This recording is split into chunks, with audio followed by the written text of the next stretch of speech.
Welcome, everybody, to another episode of the Red Wagon Inn. As we all pose in our happy faces, we are joined today by the lovely Gil Ramirez, who is not a slideshow, who is in fact here just at a solid 1 frame per 10 seconds through the connection. Is what it is. But thank you so much, Gil Ramirez, the dice maker for Critical Role. What a wonderful guest we have on today. Thank you so much for joining us, Gil. Woo. Thanks for having me. Hello. Absolutely. We apologize in advance for everything that we will do and say pun-wise tonight. I don't apologize for anything. Alex would never apologize. Well, fantastic.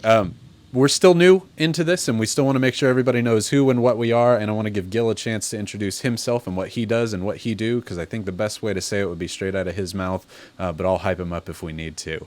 So I'll start it off, and we'll go around and say everybody who they are, what we are, and what we do. My name's Rybonator. I make dice-making tutorials on Dungeons & Dragons, and Gil, you're not a picture anymore. You're moving. What? Oh! I'm moving. Amazing. No. Oh, damn. As soon as I say something... I literally took my phone off the network, and that might be it. That might have hilarious. Okay. Don't worry about it. I shouldn't have said it. I'm already getting a GFY point. Jackie, can you introduce yourself to us? Hello, everyone. I play Zania. I am a coder by day and a dice smith by night. Hello. Hello. Drew, who and what are you? Hello, I'm Drew, on location in Clearwater, Florida. Brought to you tonight by Better Porridge. Alex, how are you? I'm doing well. So I'm Alex Abrate. I am the CEO of Level Up Dice and have been playing games, especially RPGs, for way longer than I like to admit. Bree, what you doing tonight? I'm Bree, and I'm playing some D&D with you fine folks. I am the face behind Fortune Favors and also social media manager for Level Up Dice. Woo! And Gil Ramirez, tell us who you are and what you do, man. We're excited to have you on. Hi. Yeah, thank you. I am Gil Ramirez. I like saying CEO after Alex said it. I mean, that feels makes me feel a lot better. There's only one guy, but still. I am the guy behind the infamous "Don't Fuck Me, Gil" dice and whatnot. Whenever Marisha used to call me out on live games and whatnot, she'd definitely point to me and make everyone turn. And yeah, that was a situation. But I make blacksmith stuff, not just dice, but also a slew of other stuff. Starting to get back into like axes and kitchen knives, stuff like that. For people if they want them. So that's pretty much what I do. Awesome. Cool. He was showing us some cool dragon stuff later, which whenever you do post some picture of those, I'm very excited to that's you guys got a sneak peek. I'm going to share that when I'm completely done. Beautiful. Can't wait to see it. Awesome. Well, we have a great show planned for y'all tonight. Before we get into the show, we have a few points of order. First off, we have a few things that we're going to be giving away tonight. One of them we're going to keep a secret until halfway through. We'll show you that one after the break, and that's going to be some special dice coming up from Alex. But what we are going to give away first is going to be a fantastic health potion. One of the health potions that I've created before, which is a dice roller. It's going to come with 2 sets of dice with a lesser health potion healing style. Happy to give one of those away and excited. This is actually one of the rewards I give away for patron people. So if you have wanted one of these and don't want to be a patron, here's a good way to do it. So there you go. We got a health potion coming from mine, as well as some super secret dice coming from Alex. And a few things I want to show off, because some amazing people have been making some amazing art this week. We have the most art that we've seen so far for the Red Wagon Inn this past week. So I want to show some of them off. The first one coming from Safi-chan, our official artist, which is so cool that we have an official artist, which is the scene from last week where Zania was holding up the blood sand from falling on the rest of everybody else, which just looks... Oh, it is so dang good. I absolutely love it. Safi absolutely killed it this time. And apparently on... Do what? Sorry, it's so good. Sorry. Oh, no, yeah, it is totally so good. But she also apparently made a few other things on stream with you, Alex, which I will add here, which are some cool just general fan arts of Penguin Von Cool and Salt. How did those come about during the Sunday stream? Well, there were ideas that she had when she was listening to the stream last week that she just wanted to put together and just popped out. We actually may or may not have these coming as stickers and potentially pins. So keep an eye out for that. But and we definitely didn't talk about anything that became canon in the conversations on Sunday either. Oh no, that doesn't happen Chad, ever. No. So Chad, if you ever want to join us on Sundays, I'm sure there's nothing canon that will appear. No, But not at all. they turned out amazing. Fantastic. And we also have some regular fan art that was sent in, which is absolutely awesome. This one by Argent Ladyhawk. She drew our boy Rarbert with his medallion to the chat gods, which is Twitch symbol on his necklace there, which is so cool. We also have two things from Think Creative 9999. The first one is he made a little felt penguin McCool, which, hey man, it just looks so good, this little penguin right here. I absolutely love him. And also drew some art saying, don't ever forget Penguin McCool ever again, you hear? And it's just so good. And then we recently got another bit of art in from Will Bierman, which is some more Penguin McCool art. The absolute leader of the group. I think it has been canonized as such. Fantastic. Ryan. Yes, Ryan, Marie. where's my fan art? Did I miss it? Yeah. Well, where is it? The penguin one call that I made. Did I? Oh. It was an absolute delight. You I know don't what? know why you wouldn't share that. I completely For everyone. happened to forget about it, Bree. Oh, I will thank share you. that one afterwards, else it will mess with the cameras. I will share it after the break. It's the best looking Penguin McCool that we have by far, let me just say. If you are in the Discord, you will have got a sneak peek of that already. Oh yeah, we have a Red Wagon in official Discord if you want to join. Yeah, so that'll be going throughout the chat all night tonight. So if you see that, come join us, hang out with us on the official Red Wagon in Discord. Right then, I think it's time to roll off for who has to do the recap. We won't make Gil do it. We won't make him reinvent the entire canon, though he is allowed to reinvent whatever he wants throughout tonight if he feels like it. What But a everybody, waste. let's do a roll off. I'm so nervous. I don't know why. Oh, and while everybody's rolling, Gil, No. important thing for you to know. We give away inspirations here a lot, but you got a max of 1, so use it or lose it. But we also have something called a go fuck yourself point, which is if you totally mess with things or do something horribly just wrong to like, oh, is that Scarlett Johansson I see over there? Just out of character, we're going to give you a GFY, and I get them like they're candy. I'm sorry, Gil's pose was perfect. It's amazing. Great slideshow there. All right, what's everybody got? Nat 20. Nat 20. Bree? What a waste. 19. Bree, what'd you get? I got a 13. 13. Do you have a 4? Oh, Yeah, I got a no, 5. no. It's not me. It's on you. No, I knew. I had a feeling. I had a feeling. Hit us up Oh, with that man. recap, Zania. Oh no. Okay. Well, in my favor, I do have art after a moment, so that will help me remember what happened last True. week. But everything is meshing together, and I got real nervous all of a sudden. Okay, so we were in the temple, and stuff was coming down. Stuff was rumbling around us, and sand started to enter through the entry that we were coming. And it was filling up the ladder, and we decided to go up the sand, try to dig us out of it, and then we realized that the compacted sand was dark. We didn't know why until Team touched it and realized there was blood. So we were like, okay, do we find another way out? No, we're just gonna try to dig our way up. Reverse dig, reverse dig. And Salt and Team were gonna go for it, and I was holding my gust of wind, I believe it was, just waiting just in case something happened, which it did. And instead of deck saving, we were able to get less damage, which was great. And then we got out of the temple, and we saw armadillos were eaten and their bodies tossed around. And then I'm not doing well at all, chat. Oh no. And then we were like, let's just travel. Let's go direction we think we're going. And we just spent a few days and nights traveling through the desert.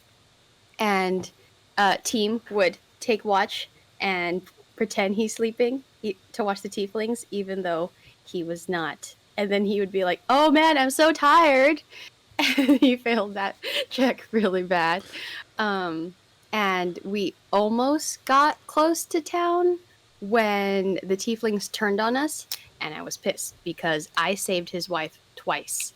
Also preface this by saying team took out the sun spear, which had them turn on us.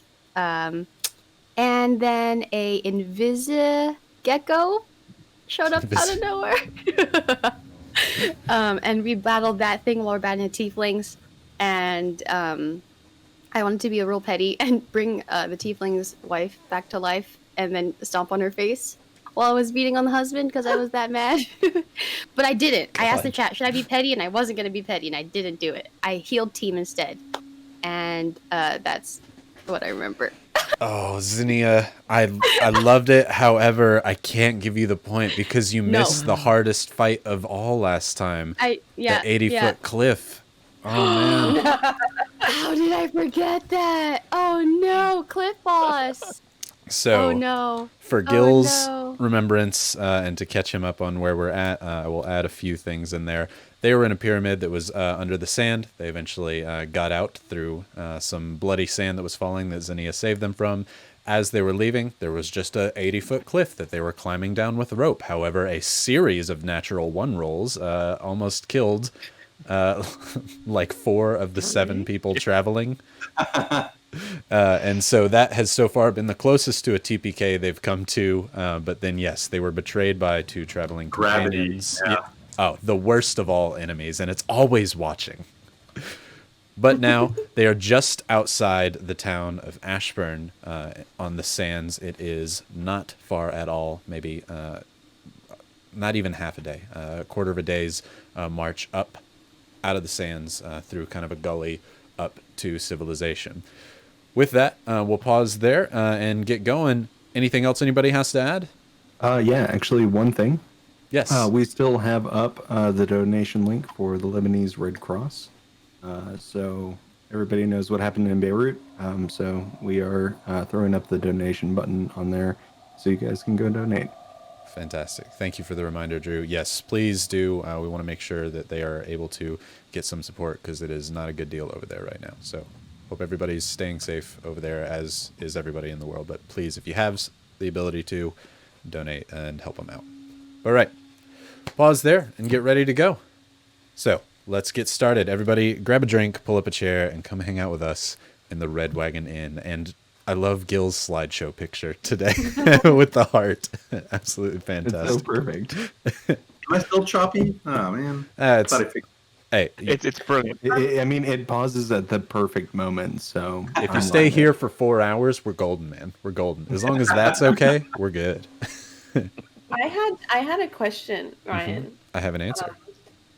Good. I hope it's the one that I want.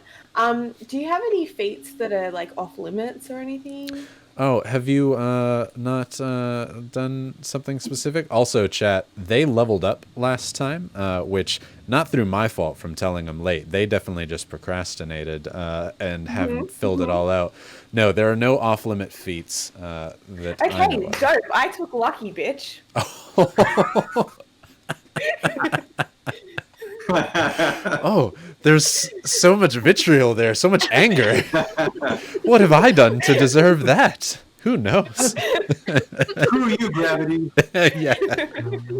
That's what you get for sending us a level upgrade at 3 o'clock in the morning, and we find out just before the stream. By the way, level up. Like an hour before. It's fine. No, I'm lucky as heck. Ooh, man, all that sass. I love it. All right. Oh, that was great. Anyway, that's all I had to say. You can be as lucky as you want to be, Bree. You'll need it. Let's get going. Right. So, as we said, you are all in the midst of the sands. It is just past mid-morning right now, maybe about 8 a.m. You have maybe 2 or 3 hours left of travel. What you see before you is not only the vastness of sand all around, you know that the coast is coming up, as Salt, being the kind of expert navigator that he happens to be lately, has been getting everyone to go towards Ashborne, the one of 2 exits out of the Scorch, the Great Desert. Ashburne's entrance is very Game of Thrones. Think the Knights of the Vale, that kind of canyon that leads in. There's like only one way that people can possibly get there, except it leads upwards. There is a canyon that goes up and out before it actually hits where the land is. You kind of dip down in the sand for quite a ways going after there.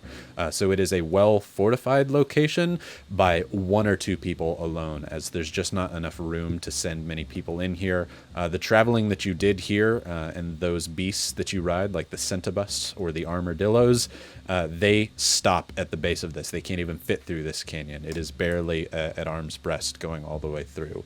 But you're starting to get to where you're going to be at the bottom of that canyon and just climbing your way up. It's not a hard climb, but it is just a longer climb to go up this canyon. You spot that off in the distance as you stand over the corpses of 2 tieflings and the bloody friend of yours, Robert, the Black Dragonborn, who tanked all the hits from the salamander, or the invisible gecko thing, as Zinnia says, from the desert, you're currently residing over the tieflings. I never leave my house and don't know the difference Between a gecko and What are we doing? How bad does Robert look? I'm fine. I got pretty cut up, but I'll do. We're close enough to civilization. I'll go ahead and let me just in case, and I'll let me cure wounds him. No, sounds good. He is looking bloodied, so that's not a bad choice to do. Okay. At first level, yeah, that is a 7 + 3. Ooh, he is no longer looking bloodied. The paladin of the god of chat and gossip is wounds are healed and ready to go again. Thank you, Zinnia. His arm with giant gash marks where the teeth bared down on his spear arm seems to heal up naturally as your red magical glow emanates through his arm. No problem. Team's gonna walk up as well and start pulling off bandages. Do not worry, friend. I have you. It's okay, truly. No. It is fine. Here. Let me see. You go to look at his arm, and it is well patched up. However, you see some scrapes and bruises, and you wouldn't want those to be out. You know, one of his scales is a little bent, so you do offer to tie some of your dirty bandage off. Do you clean it up prior to? I do. Okay. Prestidigitation, make it all clean. And then immediately. No, it is okay. Let me do this for you. Oh. You were nice enough to come with us. Things have happened. We are good. We are tying things up. Honestly, I thought you were just going to give me a dirty rag, so that's better. I would never. He kind of helps, like, puts his finger on it as you tie it around and stuff, you know, the typical tourniquet style around his arm. There's no blood coming out of it. Zinnia, you're very much like, I already did that, but, you know, it's more of a symbolic friendship thing. And if Team, you know, it makes it feel like he's practicing his medicine skills, then I'll just stand like hands on the hips, like, yeah, you do that. You practice. Summer and Salt, what are you doing currently? I have a mouse over Bree's face. Well, as I can see that that's the second time now, right? Yep. As he sees that Robert's getting taken care of, he'll casually scoot over and see what the tieflings may have on them. Roll me. We're gonna loot those bodies. Roll me an investigation roll at advantage because you be a rat folk. I am a rat folk, and that is a really bad advantage roll. 11 is my best of the 2. 11. There are a few pouches they have on their sides. You can tell they were not equipped for long travel like this, and they may have even dropped some things in their hurry when they were attacked by Ufazella on the centibus there. However, Thrad, the male tiefling, as you kind of flip his body over and begin searching some of his back pockets, there is a small pouch there with an 11 that contains 21 gold pieces. as well as when you're feeling around, you feel something that's almost like it's there's no way to say it. As you feel around, you feel like a hard piece or an object around on the backside of him. As you reach in, he was hiding some object in behind and under his like he almost had like a sweater around his body. Like remember he said he took his shirt off because it was hot, hiding under there. And you pull out a small object which appears to be a sandstone miniature sphinx in your hand. Does it look like the ones from the Volcano Hole temple? It does. All right. I'll yell over to Team and go, Team, look what I found. Hey, what have you found, my friend? Are you Look, good, look. Robert? It's like a little mini elephant-sized sphinxy thing. Well, that is just wonderful. I like it. Isn't it amazing? Can you tell me Even anything has more about beautiful it? Pyramid on its head. Wow. Would Team? Anything more you can tell me, Team? Oh, we've lost Team. Oh, am I not here? Oh no, you're there. He was asking if there's anything more that you know about it. No, I don't believe so. Let me take a moment to ponder about this. Okay, yeah, roll a history check. I give him free reign to make something up. He wants to roll a history check. I have no idea about anything about No. Wonderful. You recognize that this small sandstone sphinx has topaz eyes. However, other than that, you're not really able to identify anything else. It is very beautiful. It has little pyramid on its head. It's quite exquisite. I'm sure you could Well, probably sell it for good money. It reminds me of you, and then I hand it over to Team. Thank you. I will treasure this for always. You can add a sandstone sphinx to your inventory. I don't know where to put it. You In your ribcage. reach down to Atta. Atta doesn't do anything I except like put I it have in pockets. your rib cage. Actually, Gil, just for clarification, Team is an unwilling, which is an undead with its own sentience. And Bree and Alex are ratfolk characters. They're homebrew races. And then Xenia is a Leonin from the new D&D canon. So nobody is traditional Tolkien humans. We are a furry group here, I guess. Yep. Right. You add a sandstone sphinx to your inventory, whether that's in your chest cavity or in your pockets, whatever you should choose. It is not very big. It's maybe about barely larger than the size of a softball. No, I have a little satchel on my side. I could probably fit that in. Yeah, there we go. Or you could put it in your eye socket. Then you can have a little sphinx in your eye. when you walk around. Robert, Salt skips back next to Summer's side. picking up his sphere and kind of rejoining you all, seeing that Salt, you and Summer have been kind of taking a look at the bodies and seeing what you can find. He comes over and spits. Do I get to investigate the bodies as well? Yeah, absolutely you can. New damn bodies. You got advantage. Oh, never mind. Solid I rolls hope you to do the start hard work. tonight. Oh no. Good. We can see how it's going to Don't feel go. it much Gil, yet. save them later. No, Please. Right. that's not gonna happen. Robert. Fuck us, Gil. God, it's already starting. Robert goes over to Siri, the body of the tiefling female, and spits on her before looking back over at Team and Xenia. You're both all right, right? I am just sad. As am I. We could have gotten out of this desert all alive and well. For what? They wanted to steal from us, like thieves and bandits? Thought they had better manners than that. Well, from what I understand, this spear is worth a good bit of money, and it would motivate people. But hey, Robert looks up and down because you all have talked to him about the spear before, and the fact that he didn't know that you had the sun spear, and it's a very recognizable weapon. He goes, Yes, that is something you might want to keep into account. This is probably the most recognizable spear on Asterion might be something that we keep under wraps. Or Maybe. under a hat?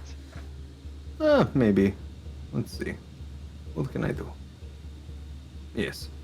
How about this? And he's gonna take it and use prestidigitation to change the color of the spear to like purple.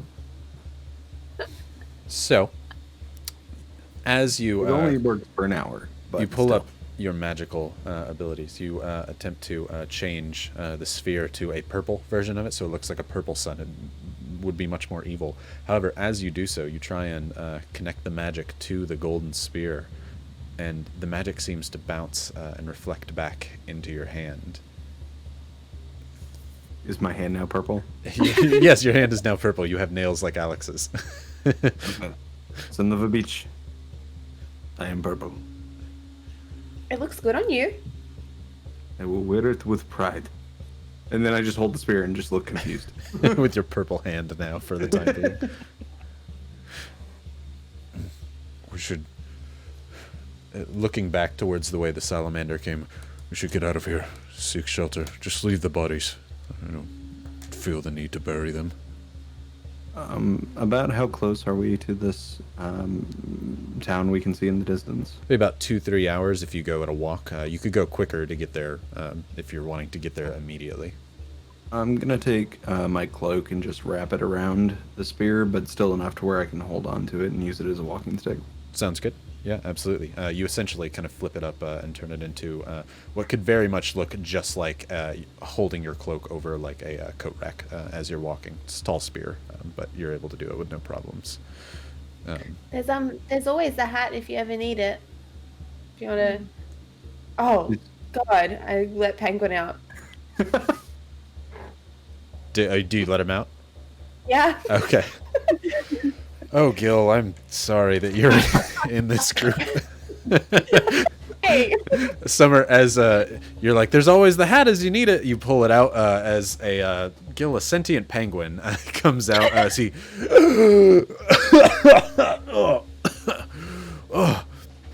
Oh, man. What'd you guys fall off a cliff or something there? Maybe your lung capacity would be better if you quit smoking, Penguin. Hey, don't tell yous what to do. I light his stick.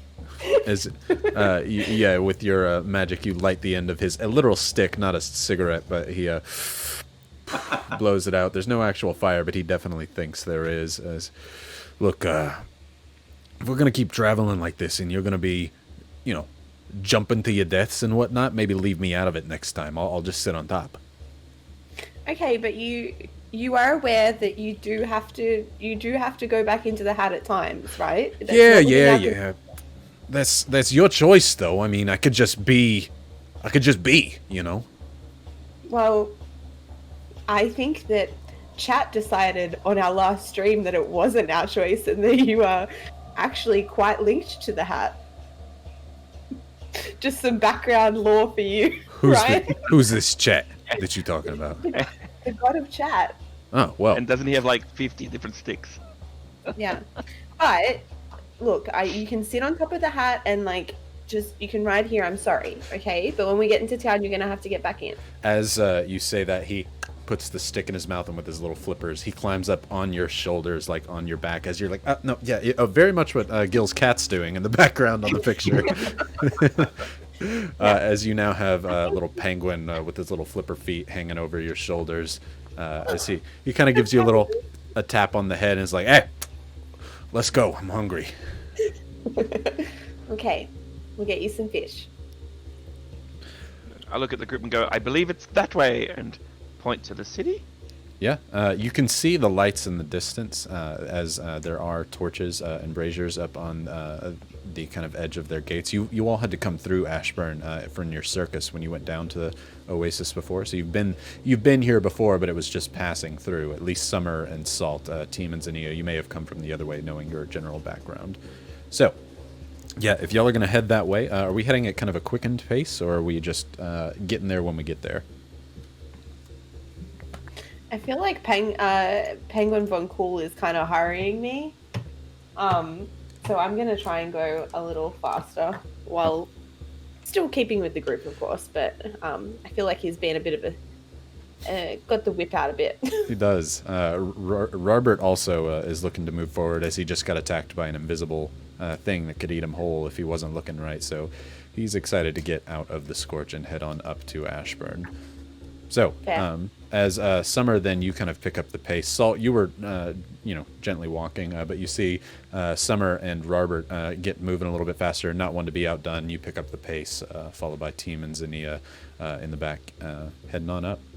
It doesn't take you long. It is a very, very hot summer's day, though, so I'm going to need one other bit of your water reserves to get through there. You're still in the Scorch, and it is a hot day. Gil knows what I'm talking about today, apparently. Mm-hmm.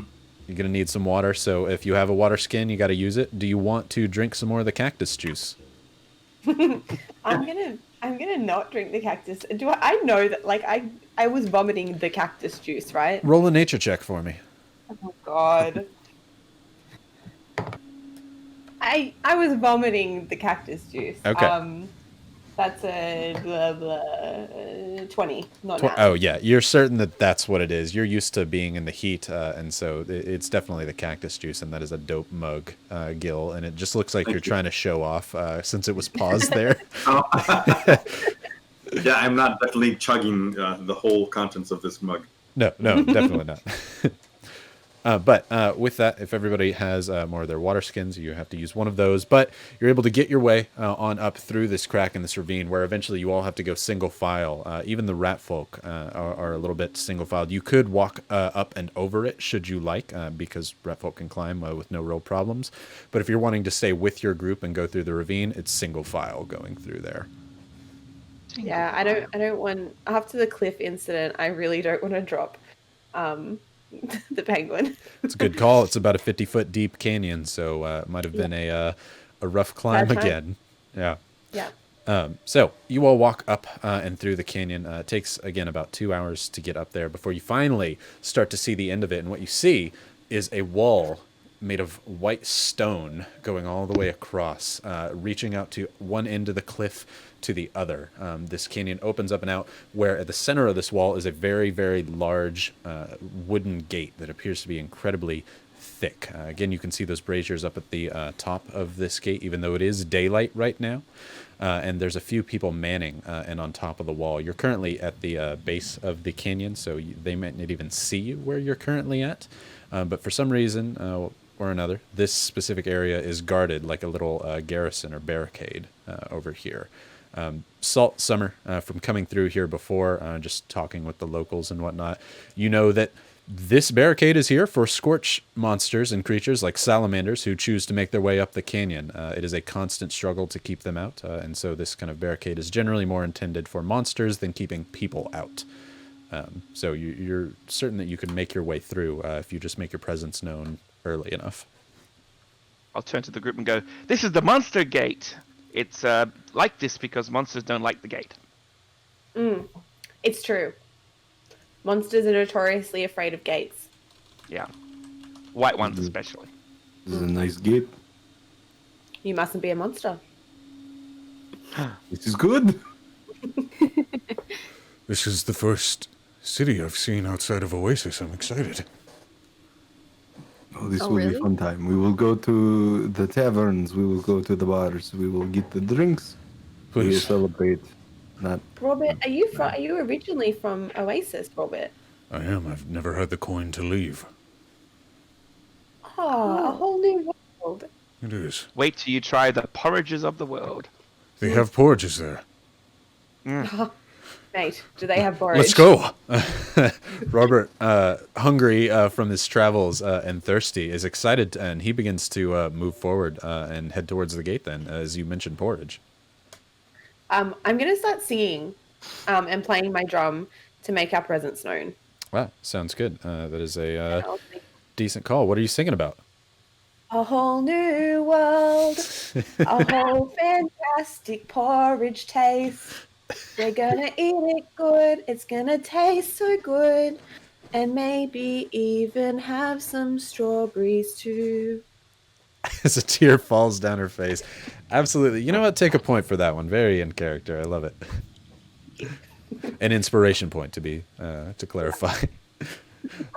As you all begin walking up, Robert in front with Summer as she begins playing something very inspiring to Robert as he's suddenly seems to have a little bit more pep in his step, moving towards the gate. As you all do so, there's a few dwarves up at the top, dwarvish men with bows as well as humans leaning over the top of the gate that see you coming up. The humans do not appear to have archery equipment. They just seem to have regular weaponry on their back. But as you do make yourself known, they kind of call out to you. One of the humans pulls out what appears to be a short sword. You're not very far from the gate at all at this point, maybe about 40, 50 feet, all of you in a group.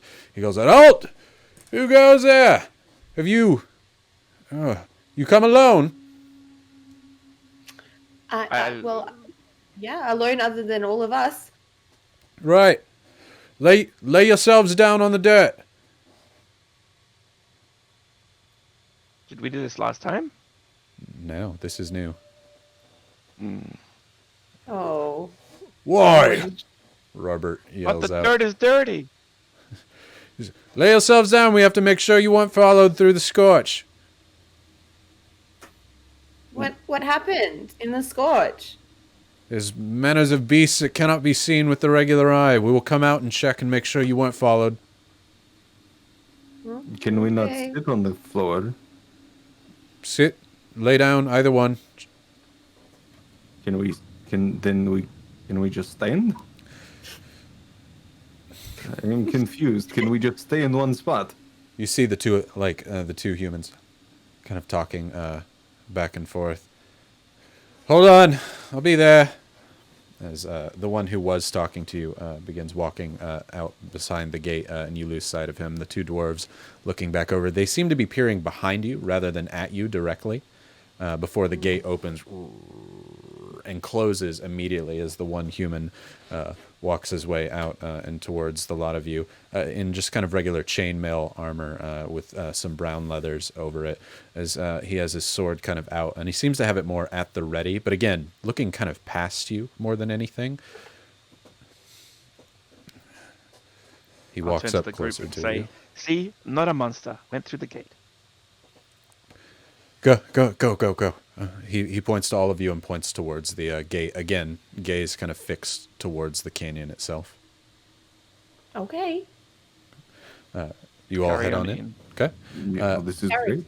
Everybody scurries quickly through the gate, which opens as you get closer. And as you do so, Not a monster. once you get by it, the man seems to walk kind of backwards, shield and sword out, just looking towards the canyon before he himself comes through the gate. And you all are greeted by the lovely sight of grass, which you have not seen in some time, Team and Zinnia. This area, right near the coast, you can actually hear the sounds of the sea nearby as well. This is a welcome sound. It is still hot as it is near the scorch. However, there is just a pleasant breeze that seems to hit this area. It's a much higher elevation than the lower portion of the scorch that you were previously. The scorch seems to be almost like domed in, like a bowl down into the ground, where this area sits up higher, regular at sea level. It's much cooler. It's very nice as you're in your way through here. And there's architecture all around that mimics both dwarven architecture and that of men and elves throughout this town. Salt, Summer, you've seen this before. However, Team and Zinnia, this is new to you. This town must not be bigger than maybe 4,000 or 5,000 people at most. There's all sorts of new construction going on here as well. This is not a stagnant town. This is a town on the up and up, lively. Everybody seems to be out working. It's now about midday as you're coming in. And just from where you're immediately at in your location, there are a ton of people going back and forth outside of this very large inn in front of you, as well as a few roads that lead off to the left and right. Matter of fact, let me go ahead and show y'all on stream. We actually have a map of Ashborne on here and what it currently looks like. So you all came from the bottom left down there, which is that little garrisony gate in blue.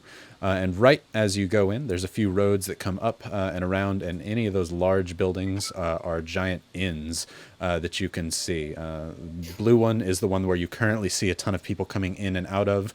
There's a large inn on the far left side towards the ocean, and the rest of the town is kind of filled up. There's a large dwarvish wall that seems to go down where that canyon was, where you just came from, and you can see in the distance, the town's maybe only a mile wide or so. You can pretty much see everything where you're at. It's all kind of similar elevation, though there are a ton of trees throughout Ashburn. It's a big town, but you can see quite a lot of it. And there is a temple up on a large cliff on the left side there that seems to be made of stone of dwarven work in itself. But Robert is ecstatic, never having seen a place with so much grass before. He is just smile from ear to dragonborn ear as he's looking around. He's like, I thought places like this only existed in a dream. Fairy tales told by bards.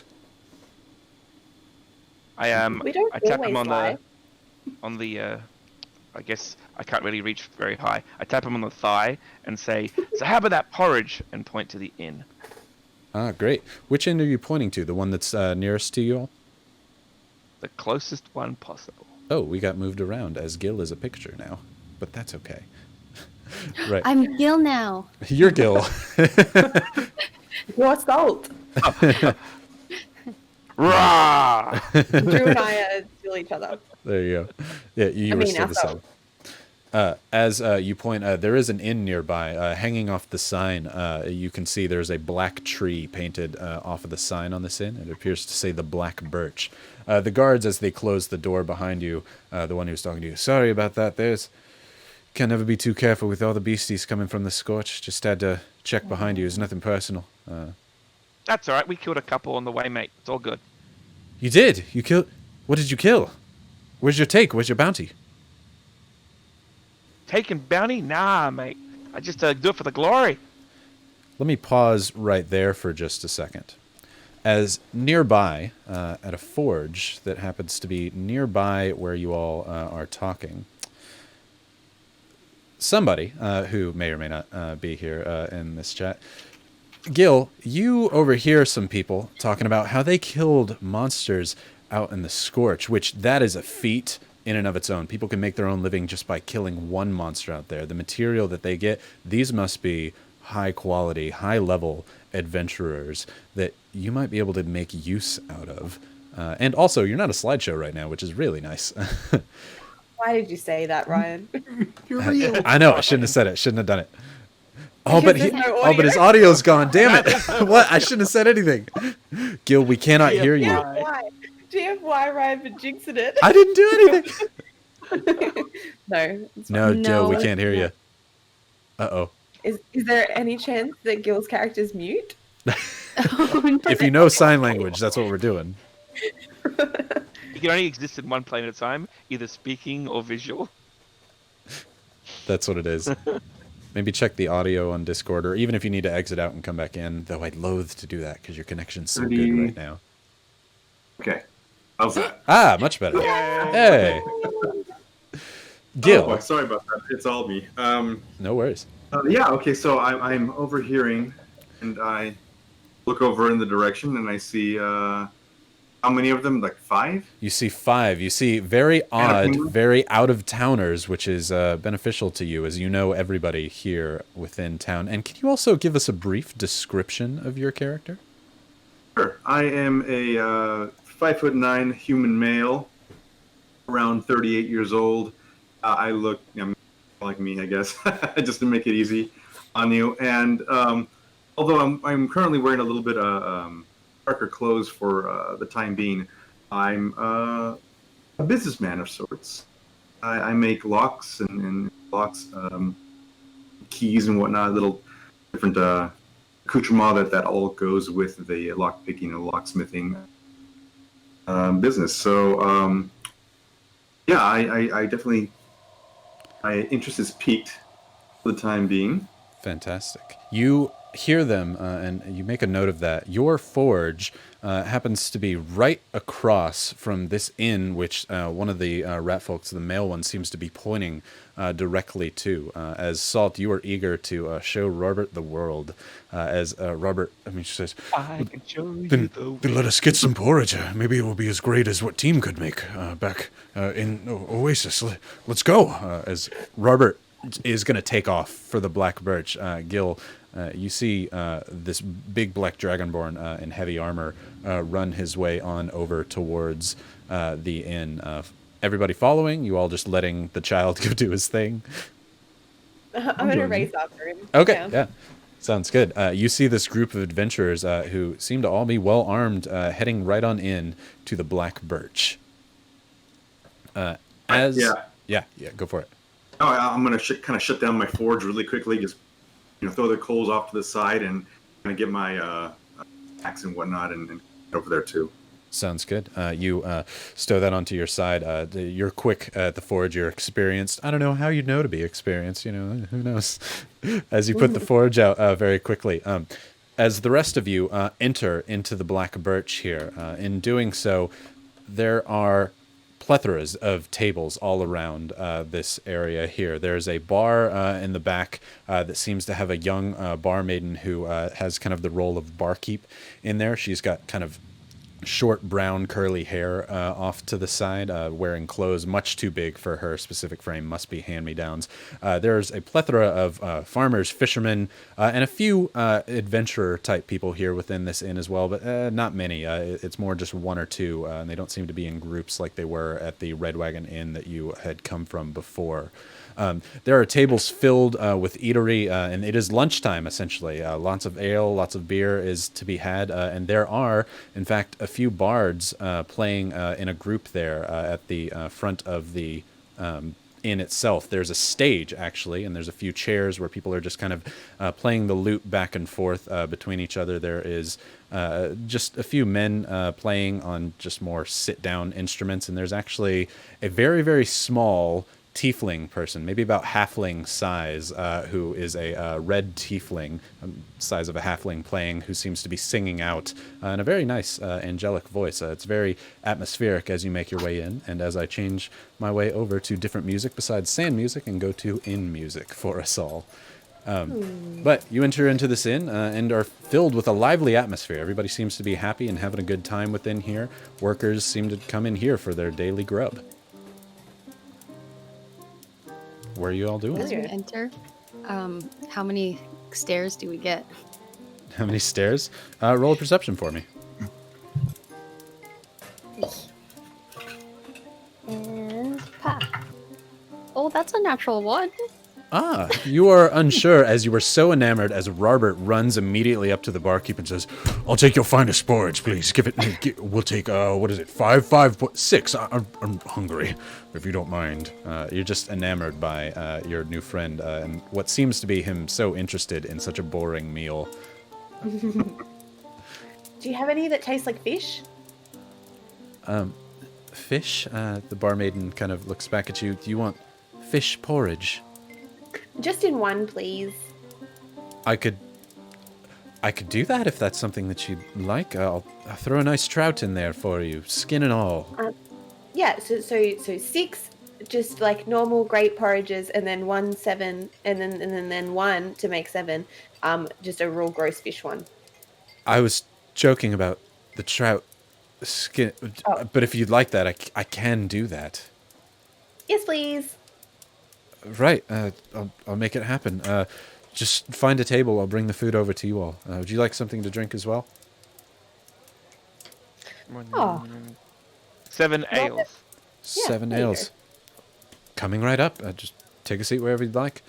As all of you find a nearby table that's somewhat close to the stage there. Gil, or Slip, that's when you walk in and see the group that you were kind of tailing before, who seems to be walking over to a table and sitting down. Y'all are all going to sit at quite a large table. It's more meant for about 12 people or so, but it's the only one open and available. As Slip, you see them all go sit down over there. I'll look to the barkeep and I'll just kind of like give him a little wink, like give me the usual, and I'll wait for my ale, grab it, and then walk over to the table and tap it on the top there, just kind of like get their all their attention. Go, hi. You guys not from around here? What gave that away? I mean the penguin. Actually, that was a pretty big indicator. Yeah, Bonk we're cool, not get sure back where to it's So why do you have from. a penguin? It's hot outside. What's it doing? It's a question I ask myself. He's not meant to be out. Oh, I'm at the sorry. moment. Did you talk now? Yeah, I can talk. You can talk right to me, big guy. As you're like, whoa, you've never seen an anthropomorphic penguin before. That's weird. Okay, maybe I'm having second thoughts. No. Do you mind if I sit down? I want to. Can I? Yeah, Go for it. it's a free country, right? It is a free country, right, Elfinville? Right in. I don't know. We'll assume. Um, you look like capable adventurers. How would you like to maybe investigate something with me? That sounds amazing. Really? I mean, I didn't even tell you what it was. But the word investigation is just so enthralling.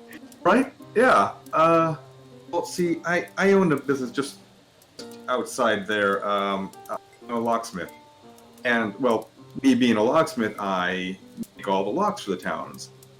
Lately, there's been kind of a forced break-in in a lot of these homes. And, well, now all the people are looking elsewhere.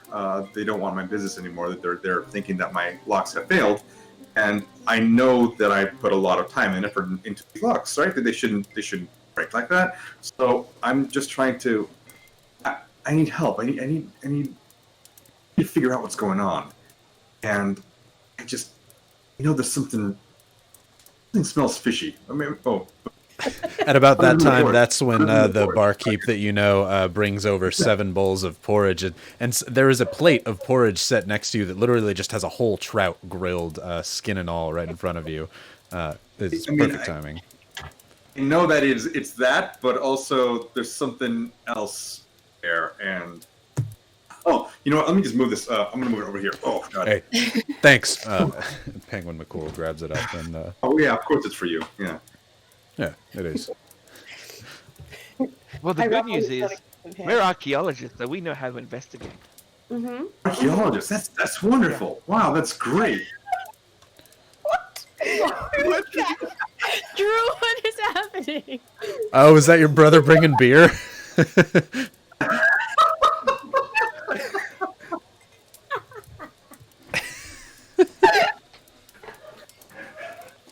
That's so good. I love it. Drew's got a beer butler. You can hear the family laughing in the background too as they catch up on the stream. I want to see your family portraits, man. I really do. Right? They're great. We all have towels and barking dogs. Oh, good. Anyway. We're archaeologists. They are. I've witnessed it with my own eyes, actually. Yeah. And archaeologists have many talents. Salt's actually pretty familiar with a variety of locks, aren't you, brother? Yeah, there's like an open lock and a closed lock, and sometimes even an in-between lock. That's true. Yeah, that occasionally happens. Yeah. Sometimes in the transition between the open and the Yeah, and then we probably come and see you with the in-between. I like your style. Well, now that you've divulged that information, I can let you in on kind of a little secret here. You see, me being the only locksmith, I have all of the skeleton keys. I have all of the means to get in, if you will. And So I'm just saying that there might be something in it for you all. Hold on. I'll leave that Could to imagination. could someone have stolen some of your keys? No. Oh, no. Wait a second here. Are you in the business of nefarious deeds? No, sir. Oh, I merely have the means of liberating objects. Didn't sound good, did it? Artifacts that have to be found. Gotcha. Yeah, no, He's there you go. an Sometimes Ew. artifacts do not belong to the people they think they own. So, Oh, you steal from University together. you steal from bandits and thieves. all right, actually gonna those put- guys, those bad people. Team's actually going to Oh, put his hand gladiators that on don't Robert's deserve it. shoulder. And he, for the first time, like, he was just fixating on the porridge. Because he was a little bit jealous that someone might make a better porridge. And so he's just been sitting there and he puts his hand up on Robert's shoulder. And he's like, please, tell me if this porridge is better than mine. I tried to mime his disappointment as we were talking. He was like, No, it doesn't have the. It's just regular porridge, not better porridge. so you basically sprinkle dust of deliciousness on it. So he's like, Wait, did you do the thing again? Yes. Oh my god. it basically like shoveling it in like a drink. He just kind of by the spoonful as he comes out. He's got a black dragonborn face, but it is covered in oats and bits of white porridge across his face. He's just, Forgive my manners. No, just Hey, quick, get ready. right? Come I with like me. that. We can go get another bowl. Please, Come on, let's go. Yes. Robert and Team get up to go grab another bowl, leaving Team luckily leading the paladin away from the ne'er-do-well talk. Team, if Team could wink back at the group, Team would wink back at the group. But instead, it's just a gaping eye socket. The eye just kind of stares at you for a moment. His hood happens to fall over the eye socket and come right back up. Prestidigitation. I'm sorry, I didn't catch your name, fellow archaeologist. Of slips, locks, and fine accoutrement. Yeah. I think, Slip, that it would be beneficial for you to have a little chat with my brother Salt. It sounds like your interests may overlap. This fine folk right here. Mm-hmm. I'll turn it over to Salt. Yeah, we could talk about like these giant like crocodile elephant things that are just really huge. Oh, do you like volcano holes? Because they're amazing, right? And you know, and if not, that's fine, okay? Because what we can talk about is we can talk about how different it is when you reverse dig up, and it's an amazing technique. So Yes, Emma, yeah. I think we're thinking more about those archaeological digs that you've been on, perhaps relieving people of objects that possibly shouldn't be theirs. Those kind of interests. Oh, I thought we were investigating what's happening to all these locks and stuff. Yes. That is more important than the latter. There's a ladder as well. I mean, that would be a way to get around the locks, really. Yeah, but we don't That need would be ladders because I true, can climb up the wall pretty well. Right. Yeah. No. I would need something like a ladder. Maybe. I mean, about the locks being forced open. What do you think? Is that something you guys can all maybe get on board? I mean, it really depends on how good you are at making locks. Oh yeah. Oof. I think Do you I'm have a good. lock of yours we can see? Sure, and I actually have a few on me just as in general to show the public in case they question it, and just bring out some regular type, nothing fancy, just the regular run of the mill lock, padlock, that kind of thing. This is the early model here, and this one has a really cool little lever action like this, and along with the key there, and you go I start to talk all about all the different little. I'm a regular businessman feel. I pick up the lock and try opening it myself without a key. Roll a sleight of hand real quick. And Will do. for fun and interest, Slip, how about we have you roll we'll say a lockmaker's check, so you'd be proficient in the tools, so that would be your dexterity plus proficiency. Oh shit, you got a big one to beat though. Oh, Natural 1. So it doesn't matter. Oh shit. So was Salt, salty. 26. as you take up his lock, he's like, no, that's a pretty good. This is one of my standard models. It's not one of my better ones. Salt, you take it and bang it on the table once as it cocks open. As you're like, this is normally my first test for a lock.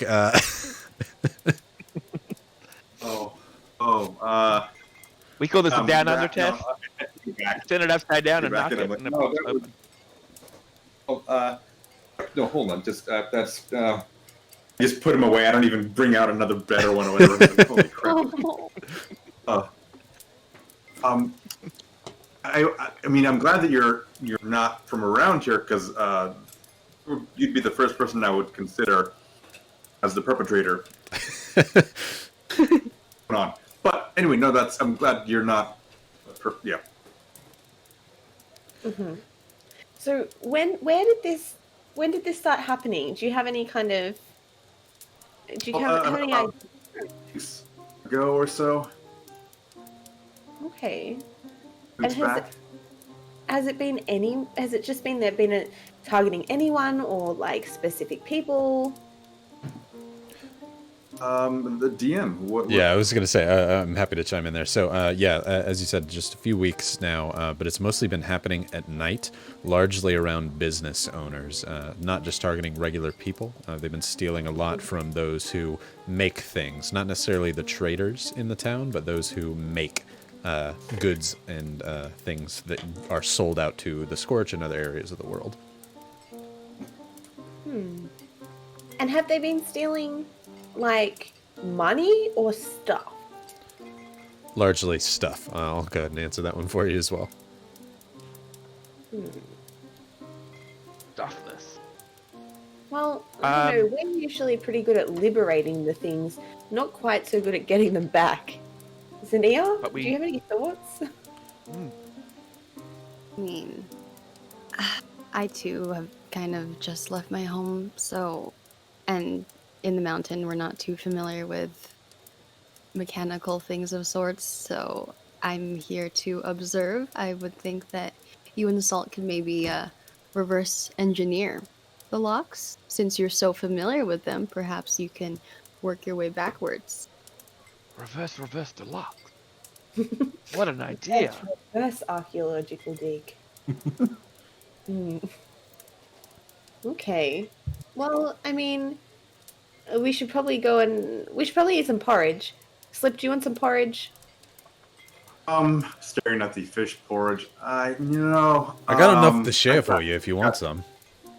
No, that looks really delicious and all that, and it smells fragrant. Oh my god! But I've got some at my shop. I got some snacks, some nuts, and then dried fruit. I'll be okay. Right, I well, mean- for me then. I see, like, Yeah. what would be like putting your cigarette out on a fish, but it's a stick, so it doesn't matter. Immediately eating over the same spot. Definitely notices that too. That behavior. Summer's a little late on putting the smoke out. She's like, oh, Shit. Team, you and Robert, about this time, you get another round of porridge and are bringing it back to the table. Unless there was anything specific you were wanting to be doing away from the group. Okay, I figured it was just to get the paladin away from the rogue talk. Right. Yes, you and Robert come laying another bowl of porridge down. Robert seems to have two in his hand. He's just very excited. As soon as both of you sit down, he's like, do it again, do it again. As you pop, Emerald Lagasse, bam it, right all over the porridge. As he starts just going to town on them. But in between slurps, Slip, you get out a... So what do we decide? Are we going to take these ne'er-do-wells down, or is there some kind of reward in it from the town? Is this, I'd like to get paid. I don't have much going on me. I'll reply with. I would imagine Wait, the businesses would help. Good, good. I'll also turn to Robert and go, we're going to help him, but we're not taking any of his locks. They're too easy to Well, we shouldn't steal anything from anybody. Why would we take anybody else's locks? That's... No, if he gives it to us as a gift. Oh, right. So We don't I don't want think any of your that's locks, about good sir. What's that? We don't want any of your locks, good sir. My friend here says that we don't need them. No, that's fine. I realize that he's the best at testing locks. I'm not going to give you locks. You're fine with that. Don't worry about that. I won't put my locks in your direction. Oh, well, all right then. I mean, gold, on the other hand, would probably help our investigation go along a little smoother. Or I think I can work something out. I mean, these businesses have been broken into, right? So I'm sure there would be some reward based off that alone. But if not, I could probably sweeten the pot a little bit. I'll go talk to them. That's a good idea. And besides, doing a good thing for good thing's sake is always good. I'm sure people will find it in their hearts to reward For good us. sakes, yes. Yeah. It's the way of chat. Yes. Chat. Yes, Chat. but we also need money. I think Chat wants us to have money. I mean, I think the God of Chat is really interested in our financial success. That's just that's what they've said to me. That's what the God of Chat has spoken to me about. Are you as gifted? Robert doesn't actually know what you do and your magical connection and how you do it. So he kind of leans in. Are you gifted in the god of whispers and winds, like I am somehow? Do you hear the good word on the winds? I mean, I have been told that my voice is angelic, so it could be possible, Robert. I mean, the god of Chat and gossip works in mysterious ways. I'm sure they will guide my hand, and yours then. As he grasps your hand in kind of like a... Tell us how we can help, Slip. Well, sure. I think the best place to start is probably investigating the locks themselves. See how they were forced open, and maybe get a sense, a read, if you will, off that. To go by. Great. We will employ our architect abilities. Or maybe we could also catch them in the act too, going around during nighttime. I believe that might be the best bet. That is a good idea. What time is it at the moment? Right now it's about noon. You'd have to wait. However, you are in a bar, and there are fun things to do while you wait in bars. Or if you're wanting to, you could always do both. Or if, the catching somebody in the act is definitely a great option. Nice. I just realized I got more spells. I forgot. Sorry. I ask Slip if there's a list of who's been affected. Yeah. Slip, you specifically have a list of which locks. You don't necessarily keep names. You more just know which lock is at which location, which is where you know which keys go to which location. And yes, you have a general layout of what goes where. If you want to, there are maps on the walls over here. As this is an inn, there's specifically a map of Ashborne, should you like to point it out to the group and whatnot, where things are typically happening. I'll take out my ledger, which has all the notes and all that, purchase what, where, and whatnot, and I'll kind of just go, you have a few here, and I'll just kind of point, various places. This one here, and so I think there's kind of a little bit of a pattern. Maybe if we go around this area right here. As you do so, you notice, all of you, roll just a general intelligence check. We're going to see... Actually, we'll do an investigation is more appropriate. Yeah. It's an 18. 18. 12. Same. What was yours, Gil? 19. 19. Natural 20 minus 1. Nat 20, we like that. Right. Salt Summer, what'd you have? 12. 18. 18. Okay, so everyone except Salt. Except the rogue. Except the I'm rogue paying attention to something else. starts to notice a pattern emerging here. Pulling back open the map once again. It's easier just to show it on stream. You'll just look on there and whatnot. Starts to notice a pattern here. Specifically, a crisscross pattern. It seems to be that they're hitting different areas of the town each night. They're hitting kind of the eastern section up there, which is close to the wall and the garrison. There's an inn nearby up there, and it kind of seems to be surrounding that inn. However, on the other nights, Gil, that you point out when they were hit, they're actually hitting businesses that are much right around this location and around where you're at currently.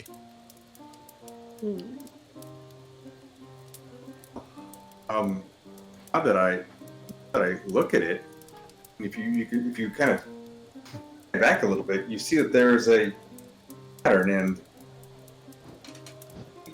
we're at ground zero right now. So, I mean, we should stay here, right?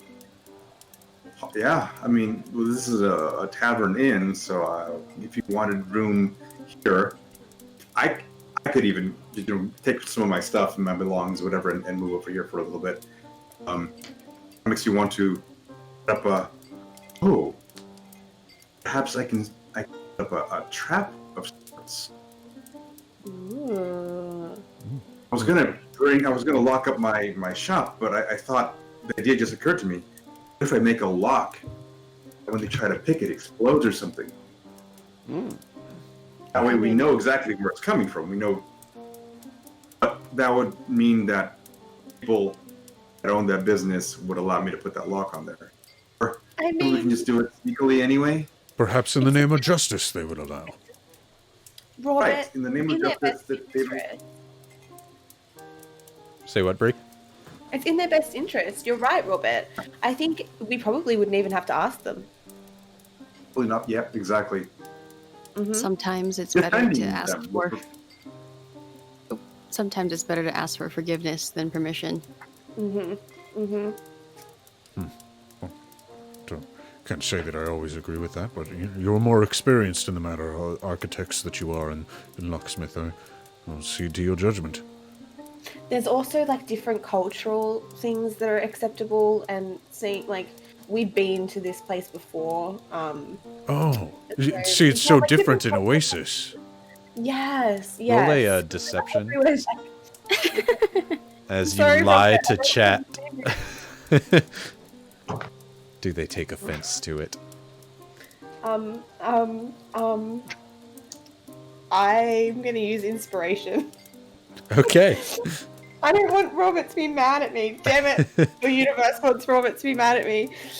9 Oh, deception. all right, let's see. Hold on. I'm very deceptive, actually. 16. That's Ah. how deceptive I am. Robert is very trustworthy, it seems, as he. Okay, well, yes, that sounds unthinkable, punishable even in Oasis. But if that's, what's to be done here? He looks over to Team and Zinnia, like for confirmation. Oh, well, good, good. I look over to this Sydney and I see her nodding. I'm like, yes, this sounds absolutely right. Yep. Oh, Right then. Sorry, forgive me. I'm just less traveled. right? I look, you're a sweet boy, Robert, and we'll help guide you as best as we can. Bree please. can't lie to Robert. Okay, Summer You've can. been Summer you've been can. through a lot, Robert. Maybe you should have a nap. Perhaps that might be best. I'm happy to. If you all wouldn't mind, yes, I would absolutely love to rest my eyes for a moment. I will Maybe- even send Data with you. He can go take a nap as well. Maybe I was gonna say, TM, maybe you could go ask if you could go like back in the kitchen and you could better porridge their stock. So you could have porridge all night, Robert. Wait, This is true. This is something I could do for you. You'd be comfortable. We'd be doing the right thing. Whatever flavor you can think of, I will flavor the porridge for you. Everyone else will have to suck it up because tonight It is your porridge. You know my favorite flavor. You know it's just really good porridge. Let's talk to them. As I'm sure we could put in some extra herbs and ingredients as well. Robert, the whole stool that he's standing on goes flying. He stands up so quickly and is so excited about this. Do you put like crack in his porridge? What is that? I only put the best things in. Just a few spoonfuls of LSD. If you couldn't tell by the dreads. Yeah. Robert stands up and he like grasps you by the shoulder team. He's like, "Let's go. Yes, a nap and some porridge tonight sounds wonderful." As he kind of pulls you up and has you go talk to the barmaid behind. You talked to her briefly when you were just getting the ales and stuff before, but Robert shoves you up to the bar and says, Miss, please, you're in the midst of a magical chef of great proportions here.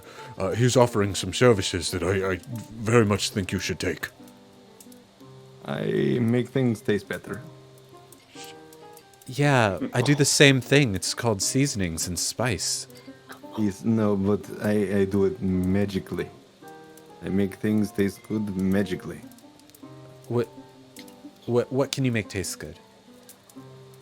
Is there anything like laying on the counter near her? We'll say that there's some like beer nuts essentially in one of them that look old and dingy and like they've been sitting out for days or weeks. Okay. I look back to her. I say, "What is your favorite flavor?" My favorite flavor of what? Anything. I quite enjoy candied rose petals. So shall it be.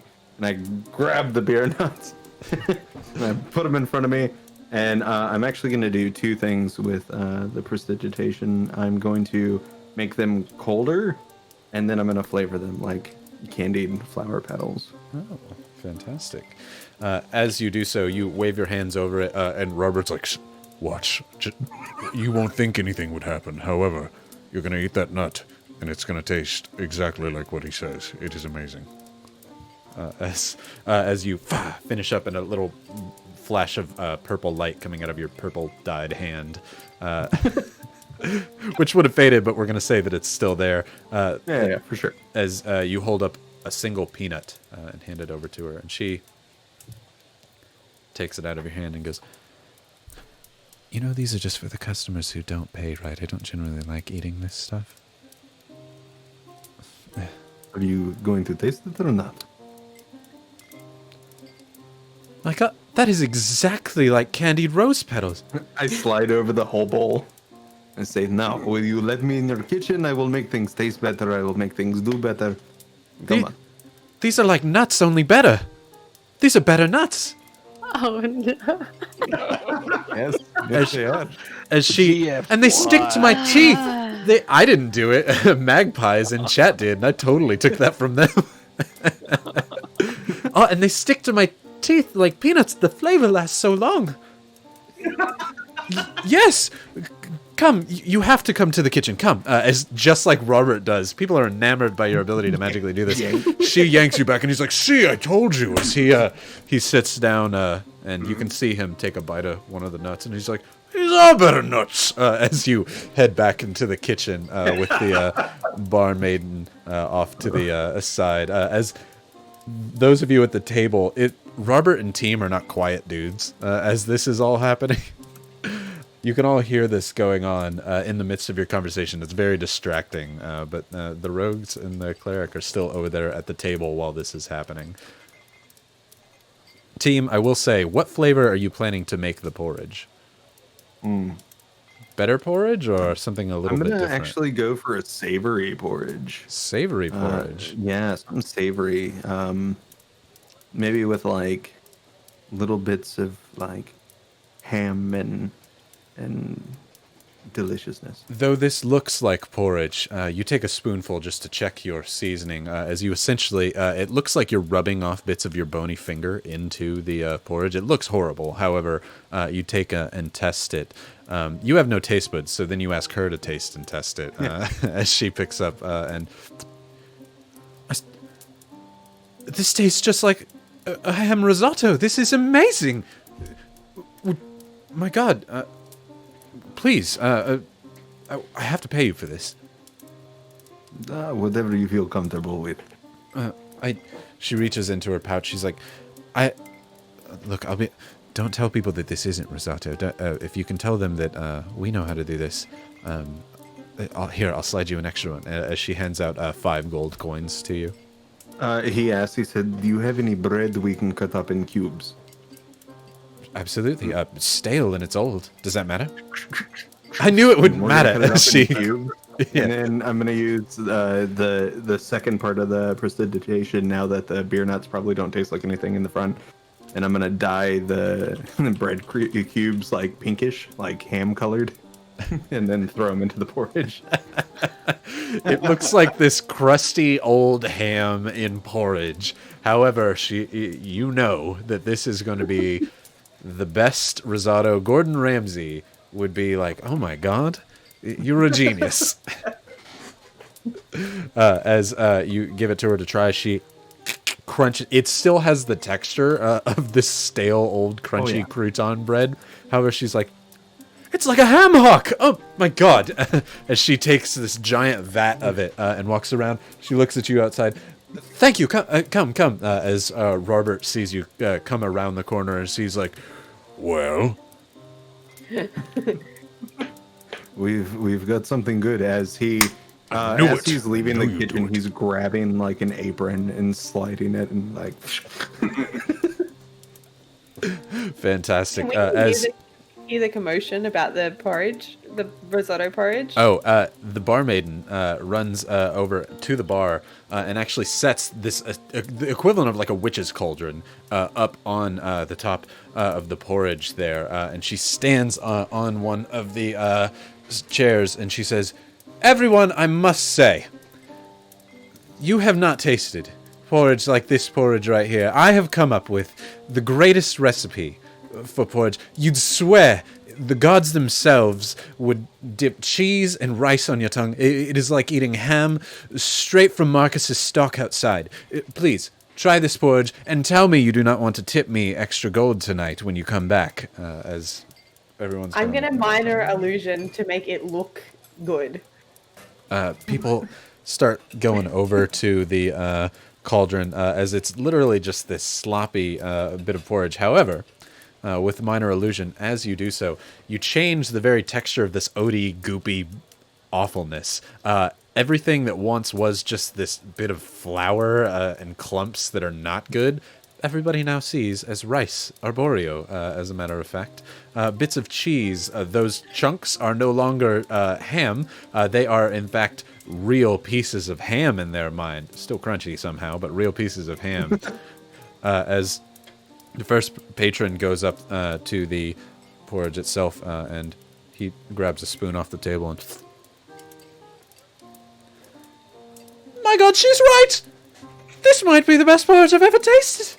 As so other people are like, "Come on," as everybody goes over. And it literally looks like a pigsty. People do not bother with bowls. They just all grab spoons and go around this witch's cauldron as everybody starts going out of it. And she's like, "Hold your horses, I need coin." As they don't even stick their heads up. They just start throwing coin down on the table for her as she starts picking it up. She winks over to you, Drew, team, and she's like, "You have to come back. We have to do this again." I do. Brian, did you say pigsty? It did. Was I not supposed to? That's the perfect time for my tail to snatch a random pouch for sure. Fantastic. Roll me a sleight of hand. Slip, roll me a perception roll as you're taking a look at this. Sleight of hand, 7. That would be a 24. Jesus. Good. It's 13 total. 13 total. Slip, even you were a little bit enamored by this. There's no way that porridge... Yeah, I kind of want a bowl. I'm like, they've never had that here. You smell the fish around you, but a new scent wafts into your nose, and you are now very interested in what this skeletal cook is capable of. I might. I turn to the bowl in the table, and I go, you know what? I'll be right back. I gotta get a bowl, and I'll be right back. Okay? Just As there's literally just people crowded around this, you grab like a wooden bowl off the counter that's just empty. As you're like, hold on, let me get a squeeze in there. As people are just not moving out of the way. However, you know one of the patrons there. You just yank him right off as you reach down in with the bowl and get one and flick a coin right over to the barkeep over there, who you know. She grabs it out of the sky and says, "Thanks, Slip." I'm already in deep in it. They are not lying. This is the best porridge you've ever tasted.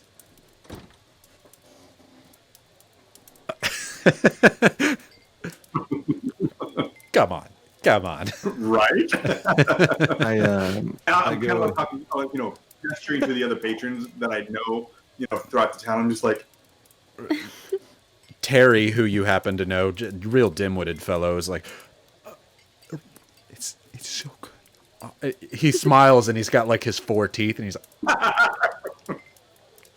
as he sips I definitely up the have porridge. croutons stuck in my teeth now. And As team, you are now at least known within this bar as helping out. However, this barkeep did say that it was her who made it. Slip, you know that it was Team who did this, as you saw him do it over to the other one. And you know that the barkeep, Marion is her name, is one to take credit for something like that if it can get her a little bit more coin.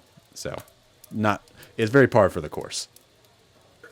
I sit next to Robert at the bar, and I say, "No, I make yours extra special, brother."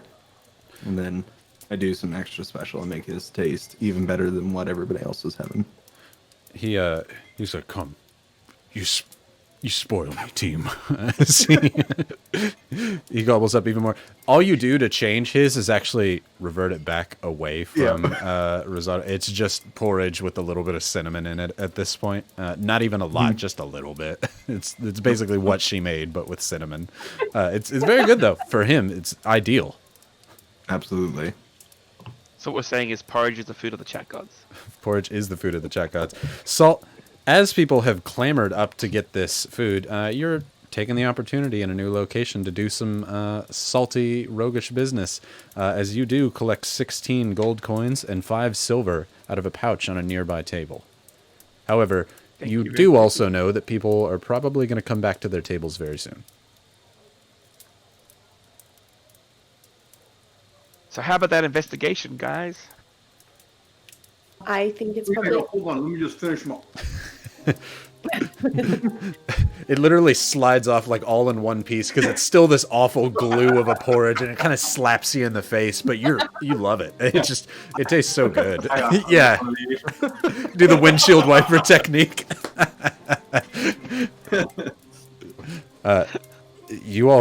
This man has not eaten anything besides gruel for a long time.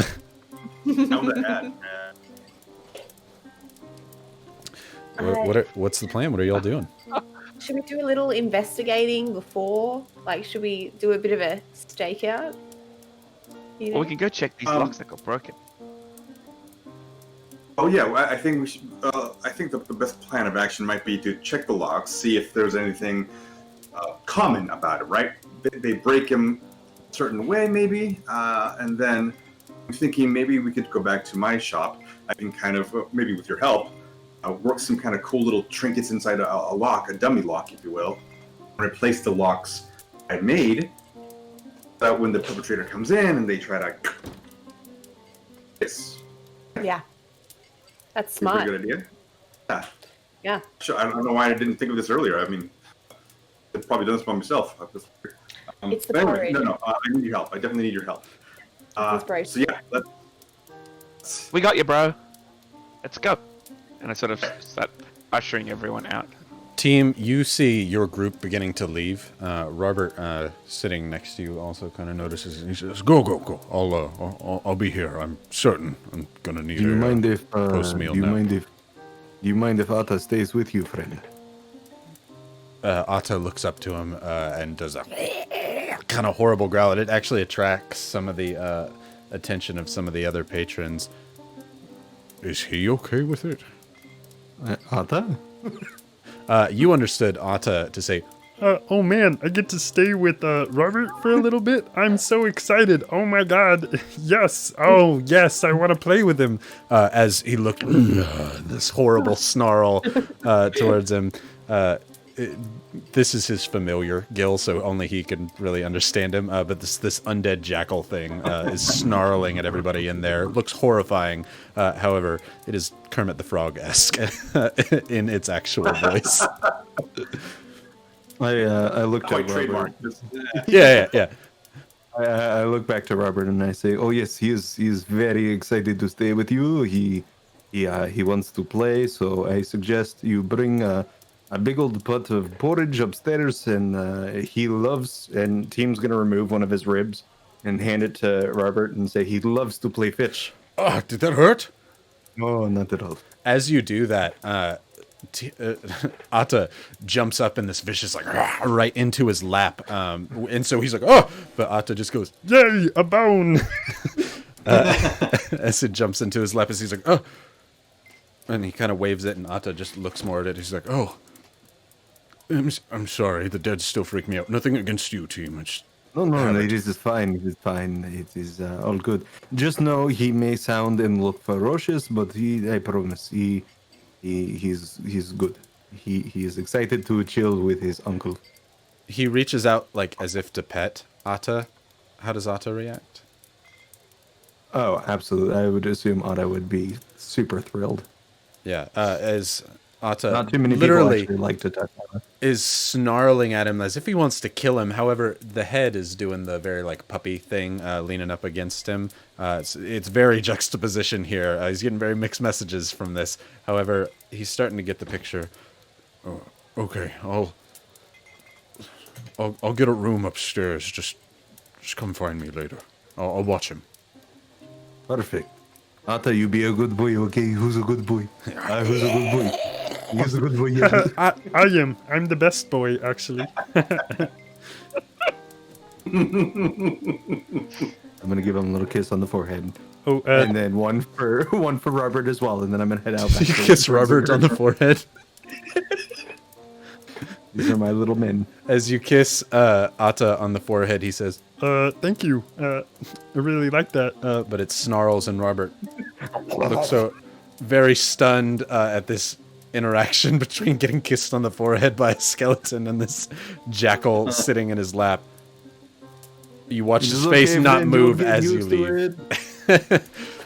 As those of you who are waiting outside, Team, throwing his apron off onto the barkeep, joins the rest of you outside of the Black Birch right now, leaving Robert and the rest inside of the inn. Gil, Slip, your forge is actually right across the road from this. It's got an old sign across it that it used to read Forge of Glory. However, you have since scribbled that out to call it Slip's Knots. It's a very metal name if anybody has or hasn't thought of that one, but Slip's Knots, as you have a whole new sign, as this is a brand new forge for you. It seems to be old and dingy, but it's what you could afford at the time, and you're making a name for it. It's a living. Yeah, absolutely. But all of you are currently outside. It is maybe about 12:30, 1 o'clock-ish at the time. Not a cloud in the sky, breeze flowing through. It's still hot, but it is a nice summer's breeze. What are you trying to do? What are you trying to look for? Are you trying to go to someone's house that you mentioned before and install a fake lock? What are we doing? What's the plan?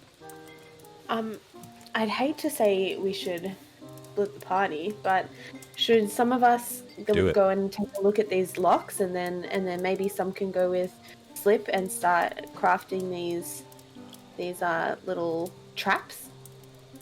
I don't know, sis. I reckon Slip can take us to these locks, maybe. I did point out where the different areas were that got broken into, got burgled. Correct. Because if we probably don't have a huge amount of time if we're gonna try and like get these things installed and then like have a sneaky stakeout, we should probably like get some shit done. Okay. Salt, you're really good at locks in general, so why don't you come with me, and then maybe you can. Random cat appeared. Zinnia's like, I'm here too. Tomorrow we'll have your stream, okay? Help me develop a better lock. You're really good at breaking them. And I look to Summer and see if she's got sort of a. You coming? Okay.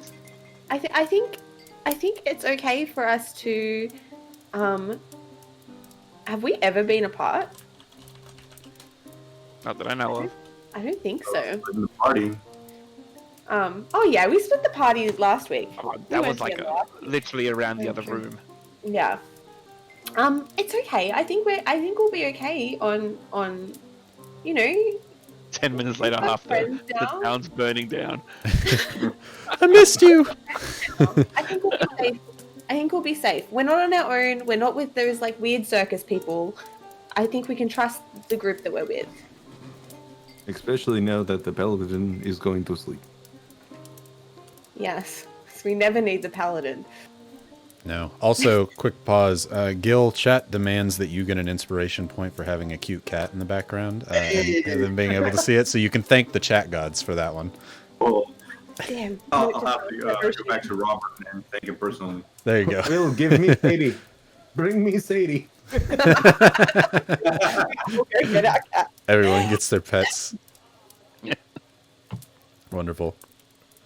So is that the plan, or are y'all planning on splitting up? You have some major separation anxiety, Salt, specifically. Yeah. I am done with whatever. I would prefer to be with Zinnia. We work well together. Okay. I'll leave it up to you. Well, Just the I options that I'm giving you. How are you looking, Salt? Are you looking like you don't want to be alone? I pop into existence Pepper's tail and sort of give it a hug. Uh-huh. You know what? Like we can try being apart maybe another time. I'll come with you.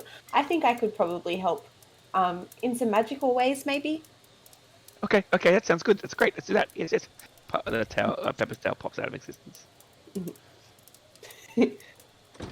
And I go cozy on up to my brother, so I'm nice and close. Wow, it's like I planned these separations of Zania and Team on the top in one group and Slip, Summer, and Salt down on the bottom. It's like I knew. Show us these locks. So is that the plan? All right. Slip, Summer, and Salt go into make some locks and try and make some better explosive-y ones. And Team and Zania going to scope out the place? Yes. Or locks. Heck yeah. Sounds good. Well, let's start with Slip, Summer, and Salt then. Team, you and Zinnia, you got a general gist of where things are based off of Slip's brief detailing on the maps, both this southern side of town and the eastern side of town. You tell me which areas you want to hit, and then we'll go for that. But we'll say that you go walk off, the two of you, in that direction. But let's start with Slip, Summer, and Salt. Slip, again, your forge is steps away across the road. You will always lock it up whenever you leave. But the coals are actually still really warm. You were only in there for maybe 20, 30 minutes, and it's a forge. It stays hot for a long time. So if it's something that you're wanting to get started back up to immediately work on a new lock and a new style, it's definitely something you could do very quickly. Well, yeah, I'll actually go ahead and throw a little bit of coals on the very top there and just kind of set the fire a little bit. But I do have, I would imagine, some like blank locks and whatnot, things that have not yet to be filed down and fitted correctly, you know. So, Great. I immediately look to Salt and I go, hey, you seem to know your way around locks and whatnot. What do you think could potentially put inside one of these cavities here and maybe allow it to explode, you know, or something, maybe give a loud noise or something that we could hear and hopefully maybe hurt the person that's doing it enough that we could, you know, and rush them like that. I don't know. I grab one of the locks, turn it upside down. Well, let me have a look, mate. So the biggest problem here, I think, is you haven't got enough space to do anything really inside it. It's kind of a small lock, and even though a bigger lock is more easily to be sort of opened, that's kind of what we want here, right? We want the lock to be opened in case. So if you put something, it's a bigger lock, and if you can make a bigger one, we can put something in there, like some powder that goes. Because if you turn something, you can get these like little sparky things that they're amazing, man. Sparks are brilliant. Like, I saw a spark once, and it was like coming out of this forgy thing that you've got there, right? And it was just like magical brilliance. And Summer can do some magical brilliance too. So I would suggest bigger lock. I think bigger lock's really the way to go. I've got bigger locks. I've got a bunch of blanks of bigger locks. Yeah, for like the castle doors and whatnot. So sure, I like that. I like that idea a lot. That's a bigger lock. What if we also put something inside it that would like color them? Do you know like a kind of dye, so that like when it explodes onto them, we'll be able to see who it is, like easily identify it, because they'll be a weird color, right? Got a little bit of sulfur. Maybe we can do something with the flashiness in that regard. We'll be able to smell them. Oh. Mm-hmm. Fish. They smell good. Bad. Something like that. We don't have any fish left. Penguin, why you gotta eat all the fish? Look, it was given to me as a gift. I find it rude that you keep asking.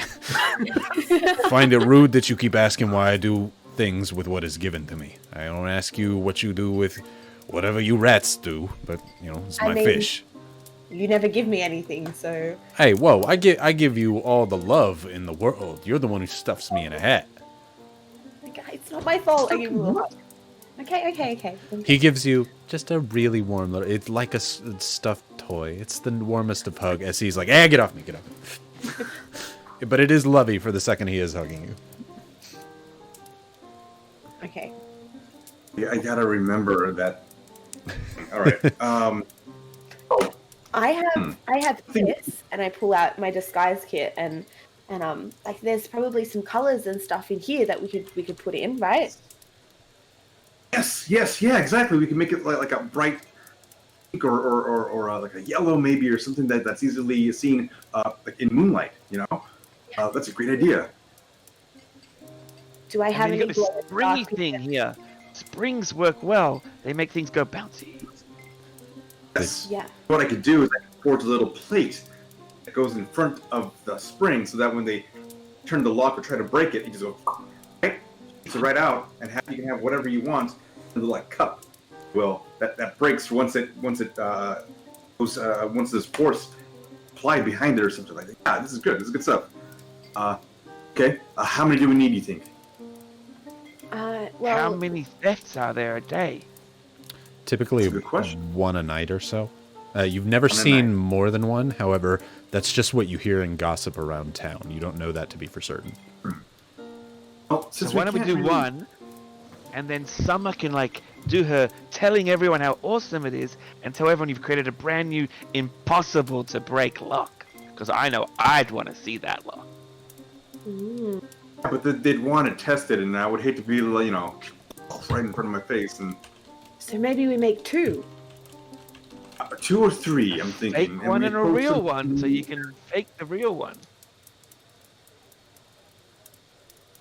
We should cover our bases. Yeah, I agree. Maybe have a little bit of all, right? So we have maybe 3 of these explosive locks that we put in a small area, right? So we have maybe 3 down the line. You do know that you are limited before it becomes nightfall, and this is a brand new invention you're trying to fit into existing locks. Just something to say in terms of how much time you have.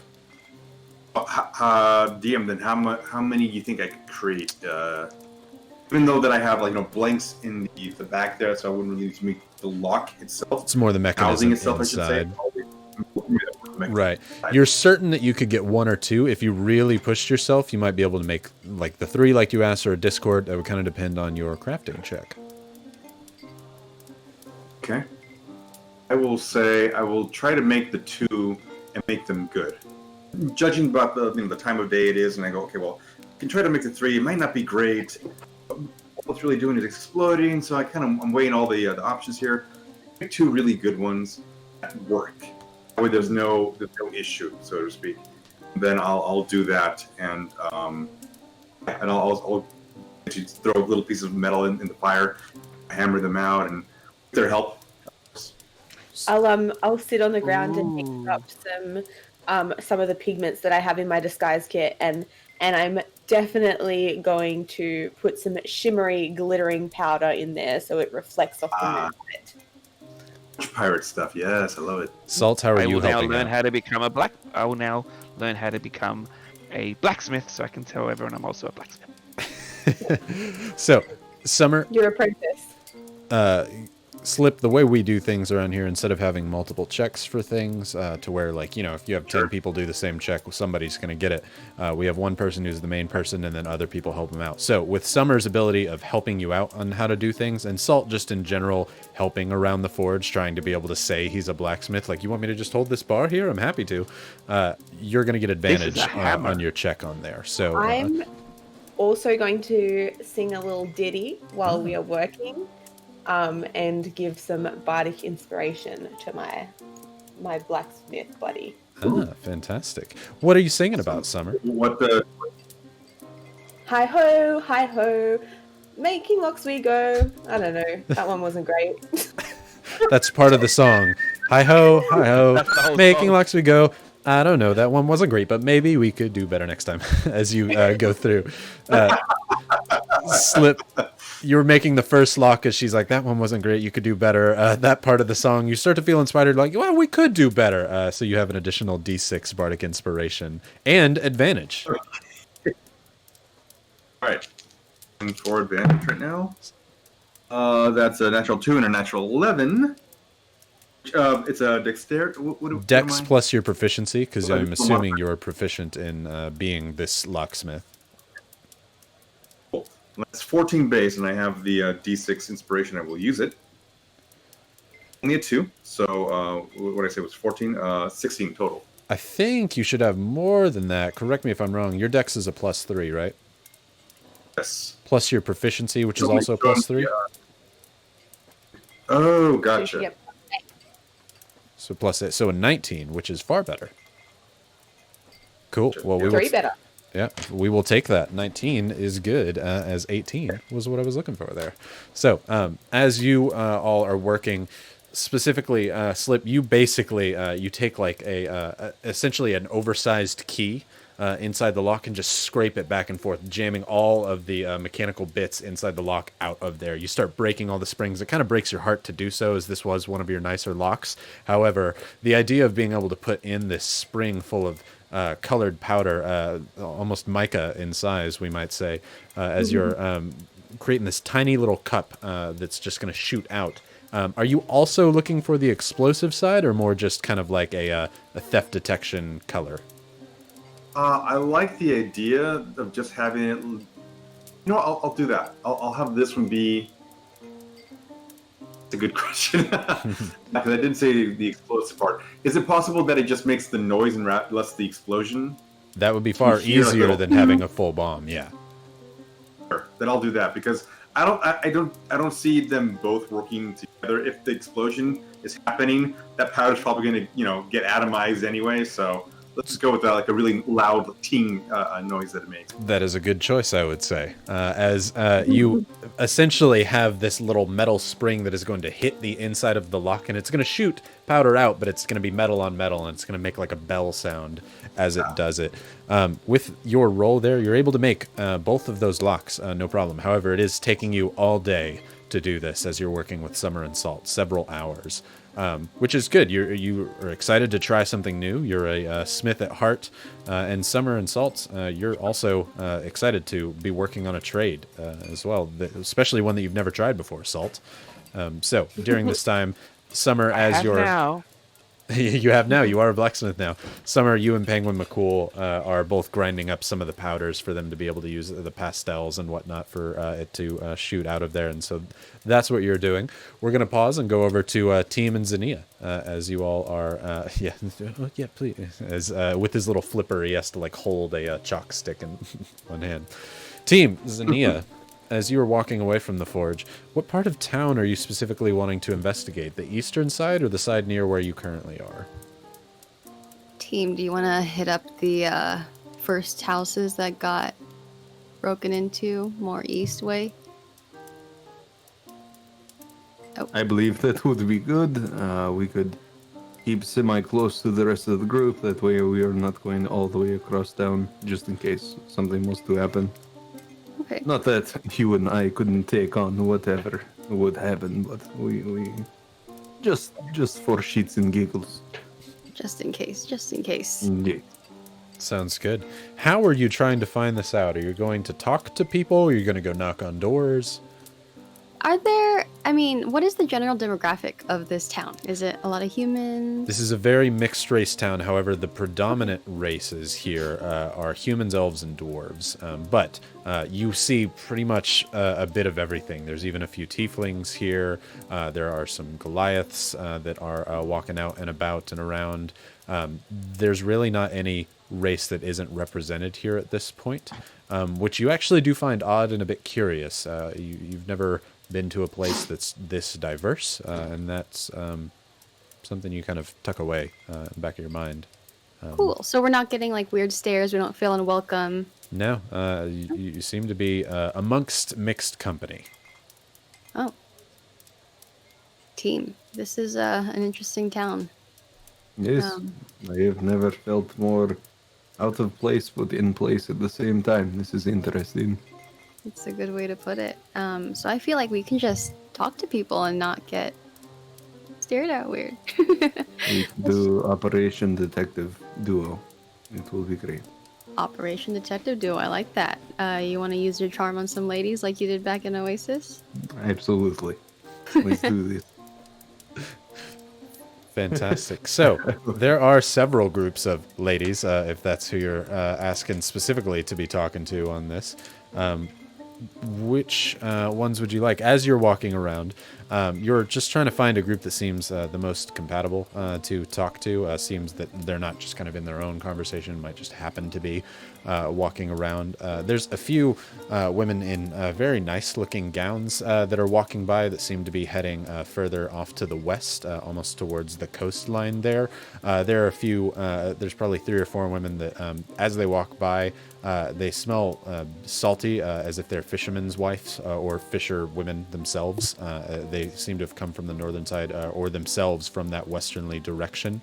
And then there's a few that are carrying like baskets of goods wrapped with some cloth over them that are heading towards the eastern part of town. You think the women in gowns would be the most gossipy? Would like to think so. Your choice. Decisions. I think we maybe we leave it up to chance. And Or chat. Chat, should they head after the salty ladies, the fancy ladies, or the marketplace trio, we'll say, what would chat think that they should like to do? Immediately, in big purple letters, fancy. Salty. Salty, market, fancy. Oh, I love it when nobody decides for us. fancy, salty, fancy. I'm seeing fancy a lot. I'm saying fancy. To the fancies. To the fancies. Team, this voice in my head is just telling me to go to the fancies. I always trust your intuition. Let us follow that. Fantastic. As you all walk further towards the western side of town, you're walking on this road that seems to be the only road heading out towards the ocean itself. As you're doing so, you're coming up closer to where these ladies seem to be walking. There's like a 5-story inn made largely out of dwarvish stone and really nice oaken material. They are walking over that direction as they kind of park themselves out on some of the benches that are nearby the stables there. As you get a little bit closer, you recognize this inn to actually be a Red Wagon inn. As you've traveled to one before, home of the Adventurers Guild, you've definitely seen these in your travels, and this seems to be a quite large one. There's several people outside just in these tables near the stables having picnics and regular lunch. Yes. Oh, that chick says roll credits. Somebody else watches Cinema Sins. But several people are having their lunches, but they're stopped at a table with some room if you'd like to join them and discuss with them. You know, we could always get good information out of these Red Wagon Inns. We know them to be quite useful for knowledge and good people. I agree. Might work out a little bit better than fancy ladies, but we could give both a try. I mean, as you know, I once was the cult leader, but I did not intentionally become cult leader. I just happened to be at the right place at the right time. My words are not great. I don't think you have pretty great words. I think that helped out a little bit, or a lot of it. So, shall we go talk to the ladies and then maybe try out at the end? Let's do it. All right. Off to the fancy ladies. And the team's going to say that out loud. Off to the fancy ladies, as, again, Team not a quiet guy, magically oriented that his voice is being undead. As you walk further down that road, getting closer to the end, maybe we talk to the fancy ladies. They turn and look. A few of the other ones at the table do as well, kind of giving you a side eye. As they look, there's both of the women. One of them is a half-elven maiden, the other one being just a regular human, are sitting at the table, and they look at you, the half-elven one, covered in kind of golden locks that go down the human, brown hair, curly, going down probably to the mid-level of her back. As they turn around, looking at you, and they kind of go back to their conversation, but then they see you both walking forward towards them. Oh, I'm sorry, did you mean us? Well, yes, you look quite fancy. Oh, I'm sorry, as they both stand up. We were just on a break. If you need something inside, we're happy to help. Oh, no worries at all. If you are on break, we are new to the area and wanted to hear some of the good news from around the area.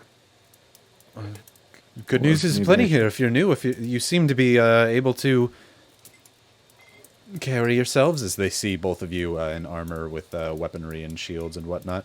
You've come to the right place at the Red Wagon Inn. There's always work to be done here. That's always good news.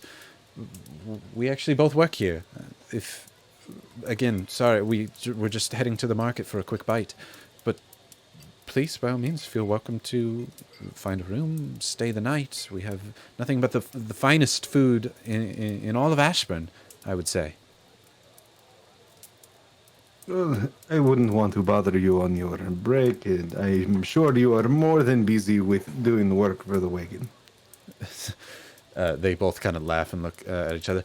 It seems like it sometimes. There's people coming more and more this way than ever, I would say. It's just been a busy season. Have you had anyone recently from Oasis? As they both kind of look at you, freshly coming from there, you've got kind of sun-scorched clothing. Besides yourselves, you mean? Yes. Yes. Then we've seen a few. Rarely do people come in such small groups, though. Usually when they come, it's in large caravans. Yes. Yes, indeed. It would be a thing. But roll a investigation to kind of prod further into it. Yeah, absolutely. And while I'm doing that, I would also like to use. I am the kind of person that will use prestidigitation for all of its glory. As you should. I'm gonna make a non-magical trinket, i.e., a lock, and I'm gonna spin it around my finger while I'm talking to them. Sounds good. You just pull open a small, almost what would be like a locker lock, about this large, small little brass one that you kind of do the little thief twirl between your fingers through as you begin talking to him. What did you roll for investigation? It was a flat 15, so +1, so 16. 16. I can't say that many people have come from the Scorch as of late, though there have been some travelers from Obervane, a bit more than usual, that have stopped in. They kind of look at each other and pause for a second, but you wouldn't want to associate with them, I wouldn't imagine. You seem to be not high maintenance, I don't know the proper word for it, but proper adventurers is the best way to put it. Oh, that is good to say. I can guarantee I am the least thing from high maintenance. They both kind of giggle to themselves. I mean no offense, sir and ma'am. Obviously, you've dealt with a bit of strange eyes your way, both being what you are. I'm not sure if I don't mean to be rude. There's folk that don't take too kindly around races like yours that are here in town at the moment, and I would watch yourselves from the eastern side of town. Just stick to the inn. Everyone here is of good caliber and fine folk, travelers and adventurers. Just nasty sorts over there on the eastern side. Thank you. That's actually extremely good to know. Yes, we don't associate with them at all, do we? And the other one's like, no, of course not. We're so welcoming here, but some people have their prejudices. What? Would that just be... Oh, I'm sorry. Go ahead, Zinnia. What type of people are on the east side? The east side is normally quite fine, but there's people that I talked about earlier. There's a band of humans that have come in and just... I don't know. They're just not nice. They treat some of our dwarvish folk with just rudity, is the best way to put it. How recently have they come into town? I honestly couldn't tell you. It feels like ages, but time moves so slowly here. You can try and press further for information if you'd like. So, Zinnia, since you're specifically talking to him, roll another investigation or persuasion. Your call. Okay. Got this. Wait. Okay, yes. Okay, not bad. 14 plus investigation or persuasion. Investigation is a -1. Nope. Persuasion is a +2. Let's do that. Let's do 16. 16. So, they had to have come in 2 months ago or something. They've been here a while. I don't know. They're just quite rude. Look, it's not your bother. Don't worry about it. They're not doing anything actively harmful, but just I'd avoid the east side if I were you. Can I confide in you, ladies? Of course, my lady. We're investigating a few incidents in town. Their eyes kind of peek up. Are you referring to the break-ins? Perhaps. Were you hired by this? I can't say my sources, but I can say we're investigating. Right. I am so sorry. We have forgotten to introduce ourselves. Oh, yes. I am... Well, first, I will let her introduce herself. I am Zinnia, and this is my partner. Yes, I am Detective Team. Oh, we're not in trouble, are we? Oh, no. Oh, Sorry. Detective Team. Archaeologists and detectives. That's what we become. People of many hats. We're not in trouble, are we? No, not in trouble at all. If we happen to, or if you happen to know of anything related to this, possibly. The human kind of looks over to the half-elf. I don't know anything. You can roll an insight on that. I'll let you Separately? take that one. Oh, If you feel insightful. I do, because that's an 18 plus 5. 18 plus, oh 23. shoot. They seem to know something a little more than they're letting on, which seems like a decent place to pause for a quick break. It is 9:04. How about we come back at 9:10? We'll do the giveaway of the health potion and continue on from there. Does that sound good for everybody? Sounds Yes. great. Fantastic. 9:10. Make sure that everybody gets in their !Lud so that you can enter for this health potion right here and get your entries in. We will start back at 9:10, so 6 minutes, probably about 5.5 from now, and we'll see you all then. Sound good, everybody? Awesome. Welcome back from the guest, everybody. We have a brand new guest with us in Darth Vader today. As I don't know how Drew found it or how he found it so quickly. However, my father is here in Darth Vader. Right, there he is. A much better cosplay costume. With just the towel. There's the Jedi version. We had a few people try and gain their extra inspiration there with Bree and Jackie. Jackie brought in her dog as well. Did he already leave? She's asking for it now. They're trying to ask if chat will give them inspiration for bringing their pets in. That sounds like a GFY right there. If chat doesn't want to give it to him, I'll give him the GFY. Happy to do it, really. I mean, right. Let's make sure we have our last entries in. As soon as it hits 9:14, let's get this giveaway going and let's give somebody a health potion. And yes, we've been rolling them. So if anybody does use a health potion tonight, we'll just use that for their health rolls. But get your last entries in and drum roll it in. Somebody said inspiration and they get a GFY, Babodal Gay. Isn't like Baboa's second GFY now? I think he's stacking them up.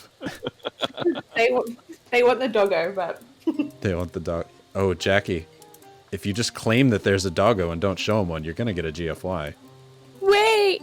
I got a chip. I got a chip. Okay, wait. I lured with chip. Hey, there you go. This is the doggo that barks at 5 p.m. Pacific all the time. This is her. It's her fault. That's the doggo. All right, I'll give you both inspirations. If you brought a pet on, you can have one. I'm always always for pets. You woke her up for it? Finds the neighbor's pet and brings it back. bro, she's like falling asleep on my chest. He's like, Mom, why? Why did you do this to me? Right. I think that's time for the end of the giveaway. Let's go ahead and see who's going to win this one. Bree, if you would do the honors. Absolutely. So, I entries are closed. Entries are closed. And the winner is... Oh, yeah. Hey, it's Meowzap. I know that guy. Woo! Hey, congratulations, Meowzap. I will be sending over this health potion here in the mail ASAP Amundo to you, my friend. Fantastic. Awesome. Congratulations. Now, I do got to ask, Alex, do you want to go ahead and show yours and see what they're... Tell them what they're going to win, Alex. For sure. Do you want me to use my special camera? You can. I've also got a picture here. But I think the pictures are going to be better than the camera. All right. Well, throw up the photos. There we are. We'll talk about them. So what we have here, guys, is these were some of the... Well, these are actually pieces of the original test run we did of multicolored anodization back in 2016. There are 5 pieces, and I think there's a... Do you have the second picture there as well? I just have this one here. Well, I'll show the second I'll show the second one on my little camera. So, Beautiful. if these 5 also come with the original numbering that we had for each of the different colors. So the original little packets that they're in as well. So these are one of a kind from Level Up Dice back in 2016 when we were first testing out multicolored anodization, and these were the original single pieces we did as a test. I'm totally not going to secretly enter this somehow. Yeah, not a part of that chat at all. Now, there is a disclaimer, they have no numbers on them, because that way you can best see the anodization that we were testing as well. Hey, these are So just they a are piece collected. of history. Love it. All right, so let's get that giveaway going, and let's get back into it. So thank you, everybody, for sticking for the first one. Let's get back to playing some more Dungeons & Dragons. And where we left off was Xenia and team finding that maybe they were hiding something that they weren't exactly upfront with. We left off on them. You doing the insight, and then you kind of thinking that they're not exactly telling the truth here. 23. Yeah, alright. I looked to team. And I'm gonna go, I mean... What if the inn gets targeted? Aren't you worried about that? Of course, but we're surrounded by adventurers and paid help here. It's not anything that we particularly have to worry about, I would say. It's really back of our mind. We just stick to the western side of town, maybe go to the market every now and again, but other than that, that's about it. I mean, the western side of town's been hit too. True. And I do need to let you know, as detective team, this here is Xenia. She is a human lie detector. She knows all things. A lie detector, what does that mean? She can detect your lies. So do not lie to us. We would never. That's, of course. We I just know wanna you help know if we more can. than you're letting on. Your heart rate, it rose. Your palms are sweating. Your knees are weak. Your arms, they're heavy. Mom, spaghetti. Can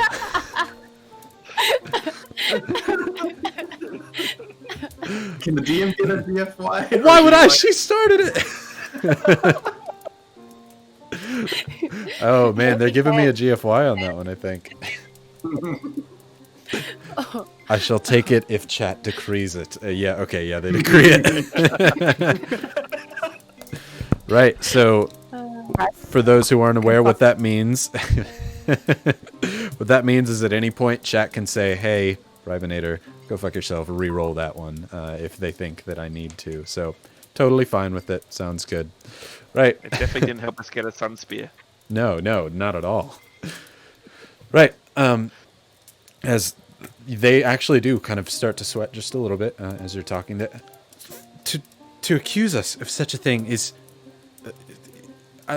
just beyond me. I can't believe you're new to this town and you think that we have something to do with this? No, I'm just saying that you know more than you're letting on. Again, human lie detector. Leonin lie detector. Oh. Are you trying to convince them to tell you more with this in some way? Yes. In an intimidating way or in a Yes. persuasive way? All right, roll an intimidation then. Kind of was what I was I'm going to trying to figure continue out to just there. stand there and spin the lock around my finger. Oh, that went off the tray. Team, roll a perception as you're doing this. Okay, what's a 15? 15, That is a 12. 12. They kind of look back and forth to each other. Team, you specifically notice the half-elven woman. Her eyes do not leave the lock as you're spinning it there. The human speaks to you, Xenia. All right, look. She speaks now in a hushed whisper, as there are people all around. They swore that if we just kept our mouths shut, they wouldn't harm us or the inn or any of our friends or family. Just please don't involve us in this. We meant no harm. They're not hurting anyone. They're just taking valuables. Yes, but that is not good.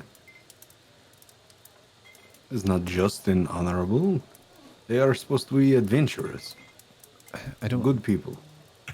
I don't know that they are adventurers. Truly, we fear for our lives. We know that we meant nothing by it. We just Well, I mean, what can you tell us more about them? We will not mention that you have said things. They kind of look at each other. She's like, "Oh, we can't say. We risk getting our tongues cut. I'm sorry. I can't say." I would not let such a thing happen to you. Okay. I'm going to cast... Oh, wait. Okay. Zone of Truth Ooh. on us. I picked it up. It was my spell I picked up for the level up. Oh, beautiful. All right. What's the save on that? Charisma 13. Not like the highest, but... Well, the human female seems to be all right. However, the half-elven one has her mouth shut and refuses to open. However, I do have a GFY. It's up to chat if they want to use that here or later. Entirely up to them. Chat. Give it a solid 10, 20 seconds. Just the first... Here, says Amimo. Oh, I'm happy to do it. If okay, yeah, I'm seeing multiple GFYs. Yeah, we'll get another. No confidence in me whatsoever. Wow. Oh man. Is it time to go mad with power chat says? All right, Yes, fine. Yeah, it is. let's re-roll for her, which is needed because she rolled a 19 at first and a 3 now. So Wow. good use of the GFY. Right. Both of the women kind of start to sweat as they look at you, unaware of what they are currently standing in and what's around them. As team, you kind of look to the ground, seeing what's happening. You can see the blades of grass turning a slight maroonish color underneath, just a hue, as if the outline is in this transparent red of Zinnia. As you're free to ask them whatever questions you'd like, Zinnia. Now I'm going to say it for the third time. I know you know more than you're letting on. Yes, we do. Who is they? The other one looks at her like, why are you saying this? The one who kind of looks at like, why are you saying this? She's like, the bandits, of course. Her tongue like escaping her mouth. Like, why am I telling you this? She has no idea. No, I didn't say that. Why would I? Where are they located? They're in the top of the black birch, of course. You are see, this is good things. You are telling the truth. They, this is good. We are becoming closer friends. I wouldn't consider you a friend at all. As a matter of fact, I don't want to talk to you right now. But we are a detective and lie detective. Matt, I don't think you're a detective at all. As she's unable to hold back any sort of lies now. That doesn't sound like a real job to have for somebody who's just rolled into town. The other one, I agree. Fine. This cannot be a job from someone else from out of town. No, that's generally left up to the authorities within town, the guards. But that doesn't sound like anything you do. Matter of fact, I lied before when I said that I thought it was the others who had problems with your kinds. I specifically do not trust you and your bony ways. Ouch. You, however, I don't have a problem with, Lioness. That really hurts. If I had a heart, it would hurt. Honestly, I'm embarrassed by telling it to you. She's not allowed to lie. But you know what? I respect you more for telling the truth. I'm upset at myself. As well as you should be. You should not be this way. Look at me. I am happy. You have no muscles. I cannot tell if you are smiling or sad.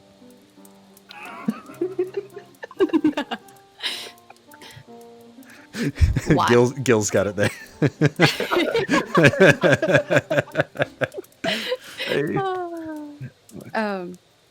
Zinnia, you keep doing the talking. Apparently she likes you. But why? I mean, these people work hard for the things that they have. We work hard all day as well, but we don't have the skills or the crafts to make such coin, and they promised us a cut of it. And I'll tell you what, it's the best money I've ever made. Oh, so you're an accomplice. Well, when you put it like that way, yes, I guess I would have to be.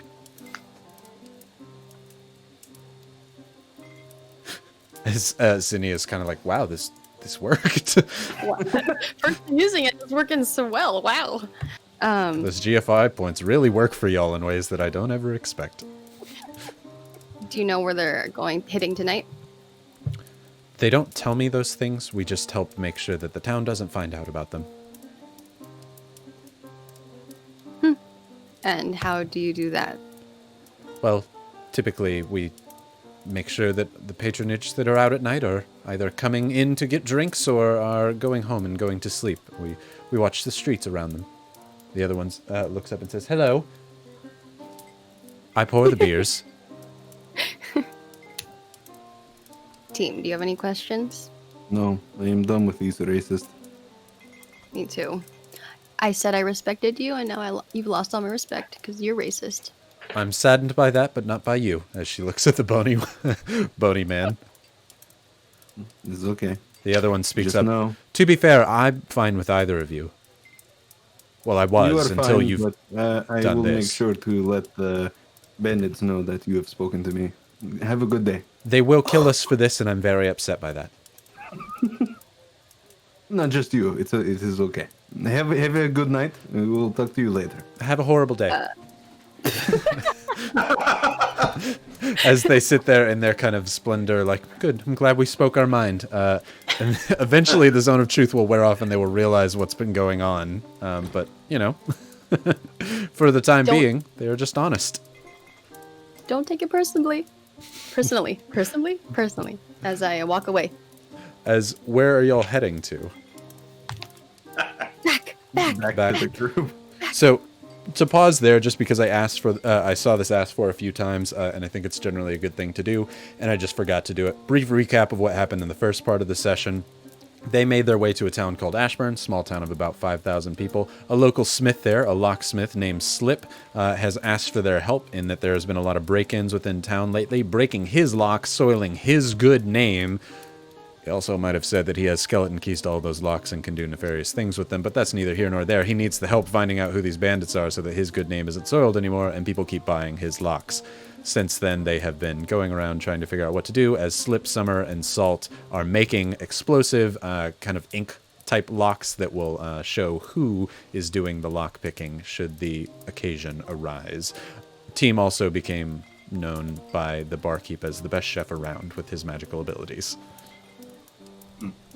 Right. Zinnia, team, you run back. You searched around for a little bit before you decided on these people and talked to them. And the conversation, a little bit more nuanced and in-depth than what happened there specifically. You all head back over to the forge where you know your companions are from before. And you can see them hard at work there. You've only been gone for maybe about an hour or so at this point in time that you've had this conversation with them, searched for who to talk to, and kind of decided where to look. So Slip, Summer, Salt, you all have been working on these locks, specifically Slip. You're about to get the first one done, you think. You're hoping for Summer to finish up on her powders here before Zinnia and team, you come walking over and see your friends hard at work here. Ah, yes. It is good to see you are working hard. We figured out who it is. Wow, I have a hammer. This is a wonderful hammer you have there. Who is it? It is apparently the bandits at the top of Black Birch. Slip, that's the inn right across from your forge there. Yeah. It's an inn. You see people come and go. You didn't know that there was necessarily anybody to suspect there. Nobody that stood out to you. But it does bother you that their base of operations seemed to be right nearby and you didn't notice it. Slip, how long ago did these break-ins start? A while ago, but not too long ago. Would you say roughly Couple around weeks. 2 months? Slip, no, it started happening like 2 weeks ago. 2 weeks ago. Why 2 months? Why do you say 2 months? No, some people we were talking to said some humans had moved in the area and about 2 months ago. But after finding out that apparently people here too are racist against my kind, we also have found out that through Zinnia, who's a wonderful lie detector, that it apparently is the bandits. That's good news, and I suppose also bad news. Okay. Do we still need these locks? I think Yeah. you should still take them with you. Okay. We want to catch them in the act. That's kind of the point. Like evidence, right? Yeah. Evidence. We'll still go with forward with the plan. At least we know where to look now. Yes. Sure. Which means that they're not going to hit their own tavern, so we can avoid trying to put that lock there. Mm-hmm. But elsewhere. I mean, it seems like a pretty. Have they already hit up your shop? I mean, they probably have if they've already broken these locks, right? Or something like that. They probably figured some Yeah. names Maybe you were the first to my keys. So why don't we put this new lock on yours, and then we go to the tavern and act all like amazing, like we've done this amazing new lock, and no one can steal anything from you. So ha ha them. Then And we just can go also live. tell them that we have really good forage in your workshop. That we Ooh. brought a whole container full. That would feel weird, right? I don't make porridge, and then suddenly the locksmith is like, "Hey, I got porridge." What about if you're storing all the trophies we got from walking through the desert? That sounds better. Than the porridge. I mean, it is infamous porridge, but it doesn't make a lot of sense for the blacksmith to have it. The special ingredient is coal. I know.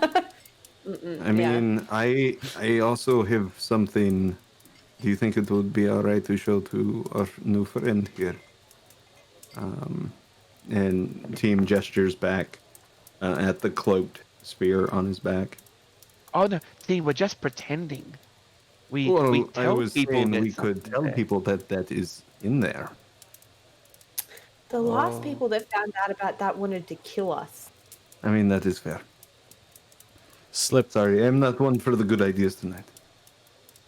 I mean, You had a good idea. You found out who it was. Oh, that was help to Zinnia in her intuition. Gods of Chat helped out with that one. Slip, you are a little intrigued by what he was pointing on his back. I'm absolutely intrigued. Yeah. knowing that Slip is similar to my brother in nature, perhaps. Can I just like watch him and see how he's reacting to this interesting artifact he is? Or is she He is okay? so Yeah, cute. roll perception. We have him for the rest of the stream now, by the way. He's not going to leave. He's very needy. Perception. 14. 14. Slip, you tell me. Are you actively hiding the fact that you're intrigued, or more like, tell me more about that? That intrigues me enough to even want to I'll walk up next to team and far away, not touching it, not going to reach out for it, but studying the shape underneath the cloak, so to speak, and just I'll look back at team every now and then. He'll maybe make socket contact with me, and I'll eventually point and ask, "What's the thing about?" It is just a family heirloom. Slip, roll me a perception real quick.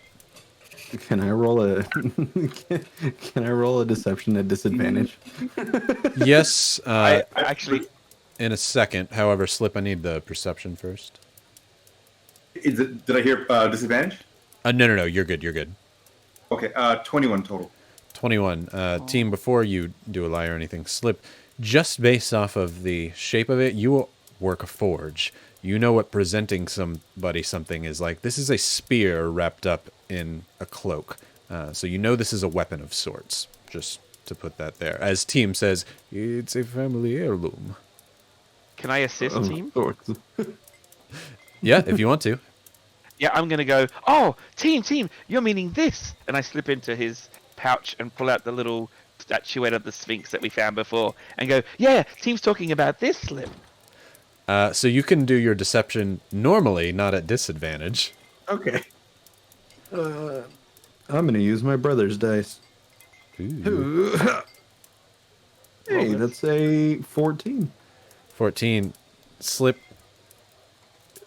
I give it to you. I always let kind of player interaction determine on those type of DCs. If you think, oh yeah, that would distract him enough with the Sphinx there based on a 14, or if you're more really curious about this weapon. I'll roll. Go for I'll it. see what the dice say. 11. So I'm not going to do any modifiers with that. I'm just going to. Yeah. I mean, I go to touch the Sphinx, and if they allow me, I will put my hand on it. Yeah. Do you all allow? Yeah. Look, isn't it amazing and pretty? It's from the sands, from the It's volcano hole. yeah. You said it was sandstone, right? Yeah, it's a sandstone and it's got topaz eyes. You feel kind of a This is fine craftsmanship for sure. Look on the bottom to see if there's any kind of like inscription or writing. Made in China. Here. Yeah, you look on the bottom. What languages do you speak? Just human and elven. Team, Chose. as he flips it upside down, you recognize the language that it shows on the bottom. Slip, there does appear to be writing on it. You just don't read the language. It's more hieroglyphic than it is specifically a language. What's this say? And I kind of point. I look at it and I say, this is Nosraton and Ida Habib, Miss Habab. It says, what does it say? It says, call out to me and I will answer. Interesting. This is from my dead language. It says, call out to me and I will answer. Huh. What do you think that See, means? amazing and cool. Yeah, no, I agree. You called out to it? I hand it back. I have not. Hello? As you say hello, the topaz eyes begin to glow a bright orange. Almost. Son of a bitch. The little sandstone sphinx begins to move and animate within your hand like a small cat. The dust from the sandstone falls out. It is very tiny. It is still like a softball in size, but it moves around and kind of shakes the excess sand from the sandstone off before it looks up to you. Saul, did you know this was going to do this? I didn't know it at all, he said. No. What's it doing? That's amazing. What have done with it? It looks over at all of you, looking like giants compared to it. It kind of backs away a little bit into your hand, team, before Hello. standing proud like a cat or a lioness, but more a sphinx, looking over like a sphinx do. It repeats back to you, hello, you called to me. I shall save you. Answer my riddle, and I will grant you a blessing. Oh shit, I'm not good with riddles. We're What have you detectives. done, We can team? get What's it. it saying? Because we can't It's- understand it, right? No, this is in common. As he Oh, called okay. out to it in common, it replies in common. Oh. Well, I hope you all have your thinking caps on.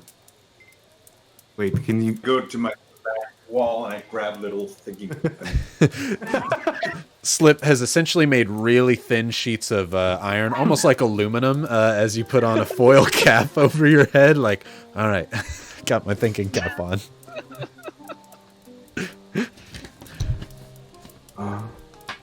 what is your riddle, my small friend? The Sphinx kind of bows its head and looks back up at you and kind of peers its eyes wide at everybody as it says, passed from father to son and shared between brothers. Its importance is unquestioned, though it is used more by others. Oh. I can repeat it if you'd like. Passed Yes, please. from father to While we son. think about this, Team's gonna like set it inside, like into his waist, and just like sit Little there hip and bones. think about things. Passed from I'm just father to wondering if Salt son would know this. and shared between brothers. Its importance is unquestioned, though it is used more by others. Your name. If you look at chat, oh, did you look at chat on that one, Bree? No? Oh, I thought I saw your eyes look at chat. However, as soon as Bree says, your name, Summer yells out, the Sphinx bows and says, very good. And as such, suddenly around you all, seeming to materialize from nowhere, these sandstone urns come out from the ground as if directly beneath your feet. Slip, you didn't bury these here near your forge, as these large sandstone urns pull up with lids over each of them, all about 3 foot tall, the size of Summer and Salt. They look to be old and ancient. As the Sphinx returns to its position, and then suddenly its weight shifts as if not holding its own weight up anymore, and it kind of falls as you catch it, team, and it returns to its inactive state. I don't need my thinking cap anymore. Got it right on the Yes, first very- try. Fantastic. Very good, Summer. That I was baffled, and swear I'm I just didn't gonna do that. put it back into my pouch, confused. You all have 2 urns around you. What is inside them? You How pop many, one open. how many urns are there? Just 2. 2. I sniff them. I poke one. You poke one. It is solid sandstone. It's very, very heavy. Zania, one of them doesn't smell like anything. However, the other one smells quite good, actually. Or the Smells- size of Rybonator. What happened to the I'm Sphinx? At the size Is of this a all just really weird, you guys? Like a cat just appeared and spoke to us. Is that normal? Is that something you've Running experienced? with that talking penguin, though. I mean, yeah. Damn right you do. Look, He's I right don't want there. no other talking little cute things around here. I say we get rid of it. But what about Atta? We have Atta. I Atta said is talking cute and little adorable. cute things. All right. Atta No is the smiles, sweetest no little cuteness. Baby. Don't you ever talk to Atta like that again. I'm sorry, big one. I opened one of the urns because, of course, I do. You pop open one. One of them is filled with just crystal clear water, cold to the touch, as if coming from a waterfall in the frozen north. It is like spring water. As you look into it, you take a little sip of it. It is the most delicious water, just pure water that you've ever tasted. I was going to put penguin in there, but maybe not. Please do not taint this water. It's got water, guys. Water. Zania, there is another one that you smell that actually smells like something. Oh, do you pop it up? As you do, Yeah. there seems to be large, like grape leaves, huge ones that are. There's food seeming to be in between every layer. Very much different varieties. There's like bowls of nice salads. Some of them have this stuffed, almost like tamale-like food inside of it. It's steamed. There's even like pork buns inside there. It's a variety of food coming from all different races. There's even a whole pig's head with an apple in its mouth. Cheek meat's the best. As down at the very bottom of this seems to be a lot of delicious food and water. Her mouth waters a little bit. Are This we is hungry? interesting. Party urns. Party urns. Although the last time that I ate or drank something that seemed like a good idea, I vomited for kind of a while. Well, if it's any consolation, I will try the water. And the team's just gonna like splash water on himself. Shower time. You reach in and yeah. Oh, you grab some of the food. You take a bite of what thing do you take a bite of? It's on the near the top. Okay. So you just grab essentially like a tamale. It's very much like a Greek version of a tamale, wrapped in some banana leaves as you... What the hell? This was beneath your shop the whole time? This is delicious. It's freshly cooked. It's warm, like it just came out of a stove. must have cooked it the entire time I've been here with my business. That's the only logical explanation, right? I continue eating it. It's delicious as you go about. The porridge was really good. This is on par with the porridge. Oh my god, what is happening to Drew? Can I pour water for my liege? Oh, and a dog! Here you are, Sire. Thank you. I hope someone cosplays you at some point every time. Oh my god, he has a hop! He has a hop! Oh my god. At least Oh we're my keeping you god. hydrated, Drew. Your brother gets an inspiration point. Oh my god. He can come in and say, no, use it now at any point. Is it just young Frankenstein? Walk away. Wonderful. Oh man. But yes, it is delicious food. You had no idea how it was under there this whole time, and especially still warm. It's not that warm of a day. I see. Does he look like he's gonna be sick? No, it's delicious. Looks fine. Has Sip completely forgotten about the spear? He is currently occupied, but it's definitely still in his mind. It's in my mind, but the good food is definitely right on my mind. Absolutely. I almost even forgot about the buck. Sneak over to Summer and sort of say, should we put the spear in the hat again? Yeah, it's probably up to Tim. Trying to put the spear in the lock. Trying to put nothing in the lock. Trying to put it in the What? lock. It won't fit. Do you want to put? What are we do you wanna talking put about? the- put the spear in the hat. Oh. Okay.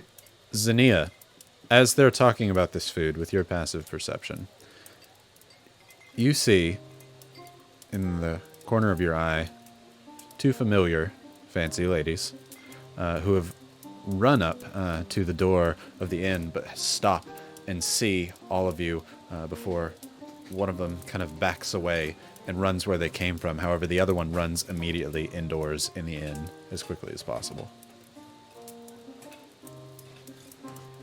Oop, I start to get in a defensive stance, and I get my my armor and my shield and my spear just to like get ready, just in case stuff goes down. All of you are having a beautiful drink, some nice food. However, Zinnia, not too terribly out of character, seems to be arming herself there.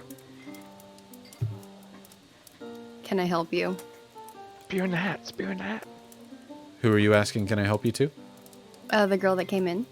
You guys are outside in the fort. She ran inside the Black Birch, and the other one ran its way back over towards the Red Wagon Inn. Oh. You guys, team. Yeah? One of the girls that we talked to a while ago just went inside the Black Birch Inn, like ran, and then the other girl ran back to the Red Wagon Inn, kind of suspicious. Oh, well, You clearly talked they are going to... Yes, you're right in there. Clearly they are going to let the bandits know what we are doing. we need to stop them. Let us go. You grab And like as we do that, 5 I'm and gonna start stay back biting just them as a you're little bit. going through. And be next to Summer and take the spear off and slowly slide it behind my back into the hat. Sounds good. Can I get all of you to make sure you're on and over to Roll20, perhaps? Why would we Please. need that for? No reason. Absolutely. Now this map makes sense. That that's a actually new map. tore a different map. This is the new one, which I will show whoosh over to chat right now so that everybody can Nice. see. Flaming whooshness. The flaming whooshness. Real quick, Babodal Gay said nothing like, or teamwork. Teamwork. Oh, makes me feel God. like- Why is Babodogay just trying to get all the GFY points you today? you don't understand the amount of team puns that have been in chat here. Oh, I did one of them. It's great. I love it. Don't ever stop. Ooh, Right. echoey. We're all echoey. Hello. In Because the... of me. Probably because of me. Hold on. Let me see if I. Yep, I think so. I think so. Right. Oh, is it the audio in Roll20 that's on? Oh, yeah, you may Only have in- Roll20 audio. do that. Yeah, go. You brought it with you? Of course. I did hear the curse a while ago. This The is what? amazing. Can we just do the whole thing like this? That one. I heard that one a while ago. That one. The bleep. Right. So you all run immediately into the inn there.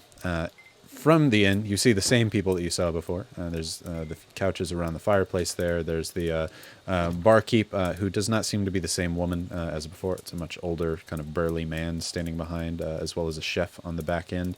There's a few, like I said, there's an adventurer here at the table with the map, and a few people next to him, and a few others. Down at the bottom right, you saw before, which is blacked off because you can't currently see it, is the staircase from which you saw before. However, the fancy lady, you do not see her. She is nowhere in sight. And there's only one other exit besides the staircase? Yep, seems to be the only entrance that you came in for. However, I need everybody to roll me a perception check. While we're doing that, I'm calling out to Anta telepathically, as long as he's within 100 feet of me. So I would assume he's probably above. Right, sounds good. So, Oh, no. We what'd left Robert here. What'd you get, Bree? Oh, no, I rolled well. I rolled perception. Mhm. I rolled an 18. But guys, we left Robert with the bandits. He's just okay. Sorry. 12. 12. Slip, 20. Nice. 19. 19. 17. 17. All of you notice that Robert is not in here. And team, as you call out to Atta, you immediately get a response back as Atta says, Oh, it's not good. Oh my God, it's not good. They took us. We're on the 3rd floor. Come help quickly. Oh my God, they've got Robert here in the corner. Okay, I relay back to the group. This is bullshit. They have them up. Follow me. And I'm going to start running towards the 3rd floor and telepathically telling Atta, it is okay, friend. I will be there. all right, start running If that anyone way. comes near you, bite them in the crotch. Sounds good. Are you just running up the stairs and telling everybody? Oh, yeah. Okay. Yeah. I'm just, to the rest of the group, follow me, and then I'm running. Are you all following, doing something different? Yep. No, I'm at his heels. Sounds Right good. beside him. Right. So Run, sweet boy. let me zoom out so that I can see more things at once here on the DM side of things. It'll make things easier. I still echoey, by the way. Do what now? I still echoey. I think you're good now. You sound? Okay. You all run over to the side where the stairs are, and as soon as you do, you head on up over to the 2nd story, and I will slowly move you all there. Move you down. Okay. Okay. On the 2nd story, you come out from this staircase below. There seem to be 5 rooms here on the 2nd story and another rug, but then there's also the higher staircase up here on the top. Are you still running up, or are you stopping here at all? No, I keep going up. Okay. I go to the 3rd floor. Keep on running up. I'll do a quick scan to see what's on the 2nd story, but I'll still continue. Okay. Roll a quick perception for me, Slip, as I'm moving everybody over. 10 total. 10 total. All the doors seem to be closed. You don't hear anything outright that seems like there's any scuffle or anything on that floor. No reason for you to pause here, as far as you're concerned.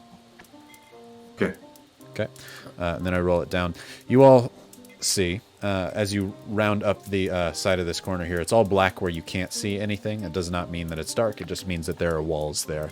You, however, see what appears to be a thug standing in the corner right near where the hallway is that leads down to the rest of the rooms. As he kind of points over to you all, he's got a small knife in his hand and a makeshift little shield. As he points over to you, he says, you the ones that the little lady said was going to be coming up? Cool beans. I'm gonna call that a throw. knife? I'm gonna throw sparkles in his face with prestidigitation. Oh, all right. As he, hey, what the? As you, And I'll probably attack. oh, okay. Can we? I'm gonna yell something real mean at him. Should we roll initiative or? Are you all Can I roll? just yell? Yeah, if y'all are going to attack, let's get some initiative going. No hesitation. I love it. Him off with some, Get it and get away with it. is selfish as it seems. It's teams more for Otto right now. That's his baby boy, but also Robert. Fair enough. Selfish. All right. Okay, give me a second, and I'll get some initiatives a rolling. No worries. Dun, dun, dun. Dun, dun, dun, dun. Oh, I have inspiration. Can I roll initiative? Yeah, totally. Oh, well, that was a waste. Okay. All right. Let's get those initiative rolls. Thanks for nothing, Roshi. Let's start 14. with 14 on Bree. Okay. 21. It's 21 on Salt. Zania, 11. 11. Team. 22. Okay. Slip. Oh, What was that? Oh, that's my fault, I guess. Oh no. On the Someone started Discord. to Yeah. I'm so I guess I can't show off my dice cam. hi, guys. I'm just so many down unders. Sorry, I can't. I just haven't heard what Gil said. What did you say again? 19. Why? I'm so sorry. I cannot hear. 19. 19. Got it. 19. I don't know why. It just blocks off the very first part of what you were saying. We're good now. Oh, All right. Don't you know that you smell? That's about my best summer. All right. Sounds good. So, starting it off, you don't get a surprise round on this as they were expecting it. However, your gust of sparks does kind of give them disadvantage on their checks for who's going when. So, team, it actually is you. You're starting us off. Cool beans. I pull out my bow and arrow. Eyes glowing purple. Tattoos start glowing. Ooh. I'm gonna use one of my arcane shots. Ooh, finally we get to see one. Let's see. I am going to use my banishing arrow. Okay. I ain't fucking around today. Although he's probably going to save on it. My DC is pretty low. I need a charisma saving throw of 11. Oh, nat 20. That's fine. Still damage though. Go roll for your hit. That's a 16 plus 7. Definitely I'm hits. pretty sure that's going to hit. Yeah. Give me that damage. And that's plus 3, so 7 piercing damage on that one. 7 piercing damage. Let me change it over to a little bit more mood appropriate combat music. Beautiful. All right. 7 damage, you said? Correct. Fantastic. 7 piercing. As you pull out your, it's a longbow, correct, or is it short bow? For this one, I am using my longbow. Longbow. Immediately, as soon as you do the puff, the longbow takes a little bit longer. That's why you did the prestidigitation. Your huge arrow shoots right into this guy's shoulders, going through his arm, clean shot out to the other side, making a loud goonk right into the wall with your big ol' arrow. Anything else you're doing?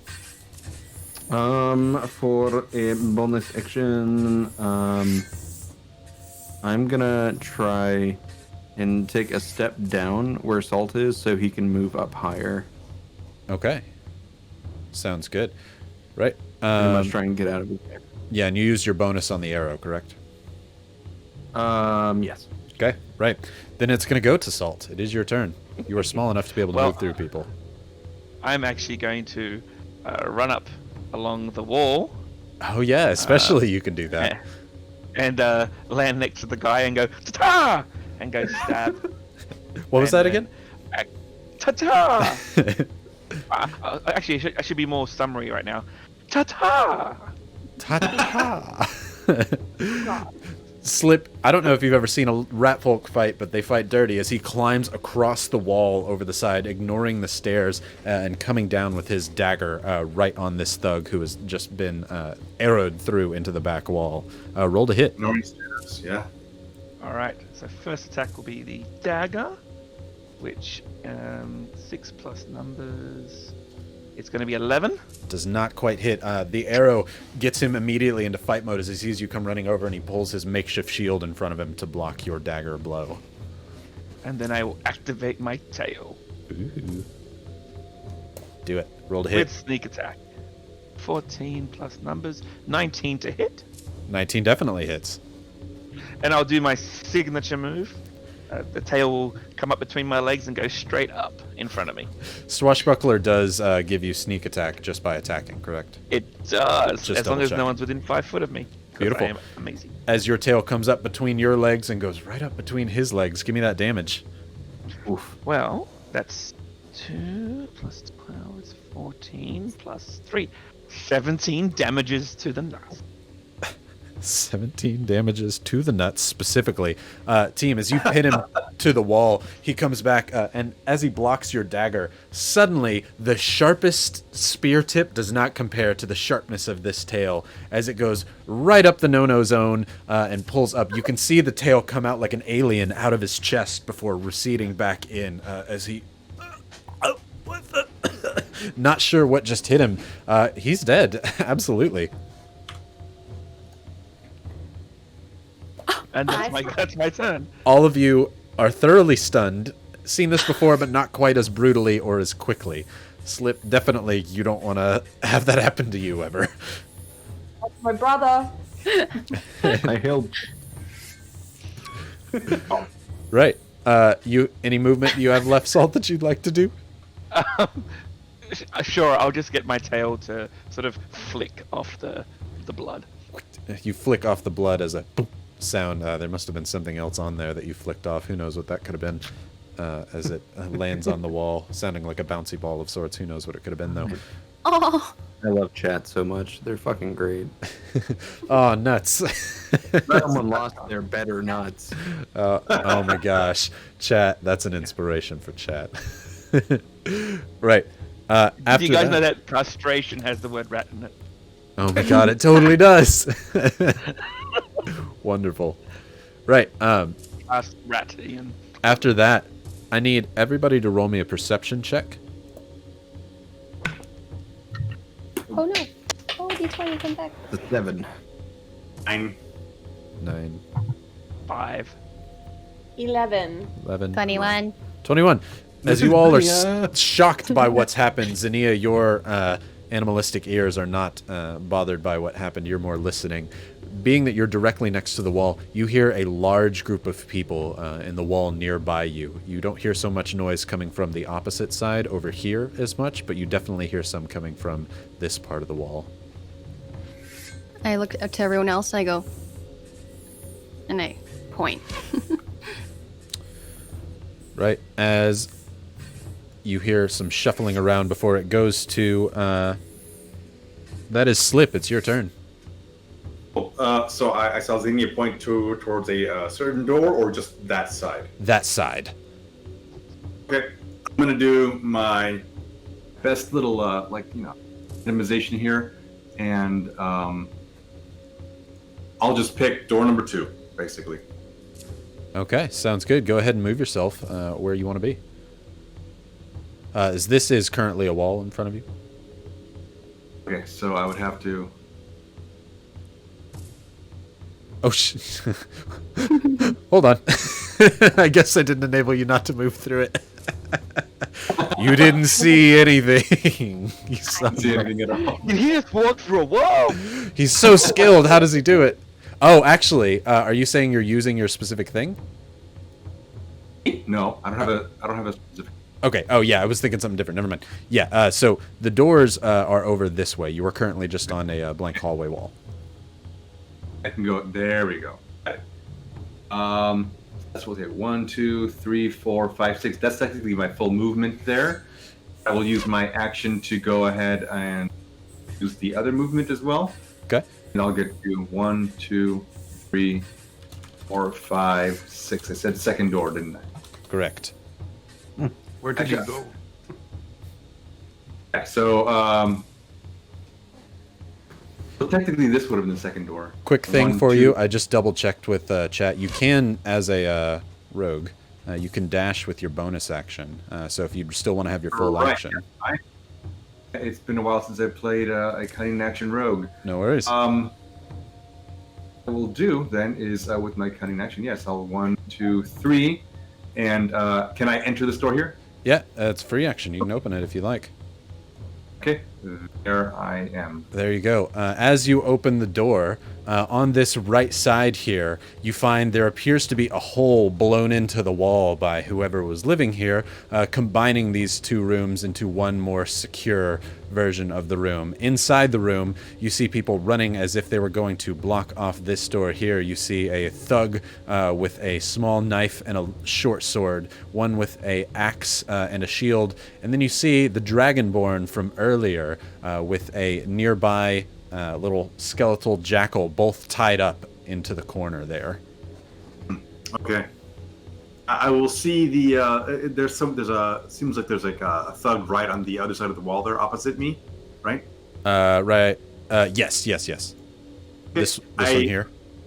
Yeah, exactly. I will look at that and go, "Oh, Bruce, you?" Or I'm going to try to bull rush him because I don't have my action there, but I'm going to basically like make my way towards Start heading that way.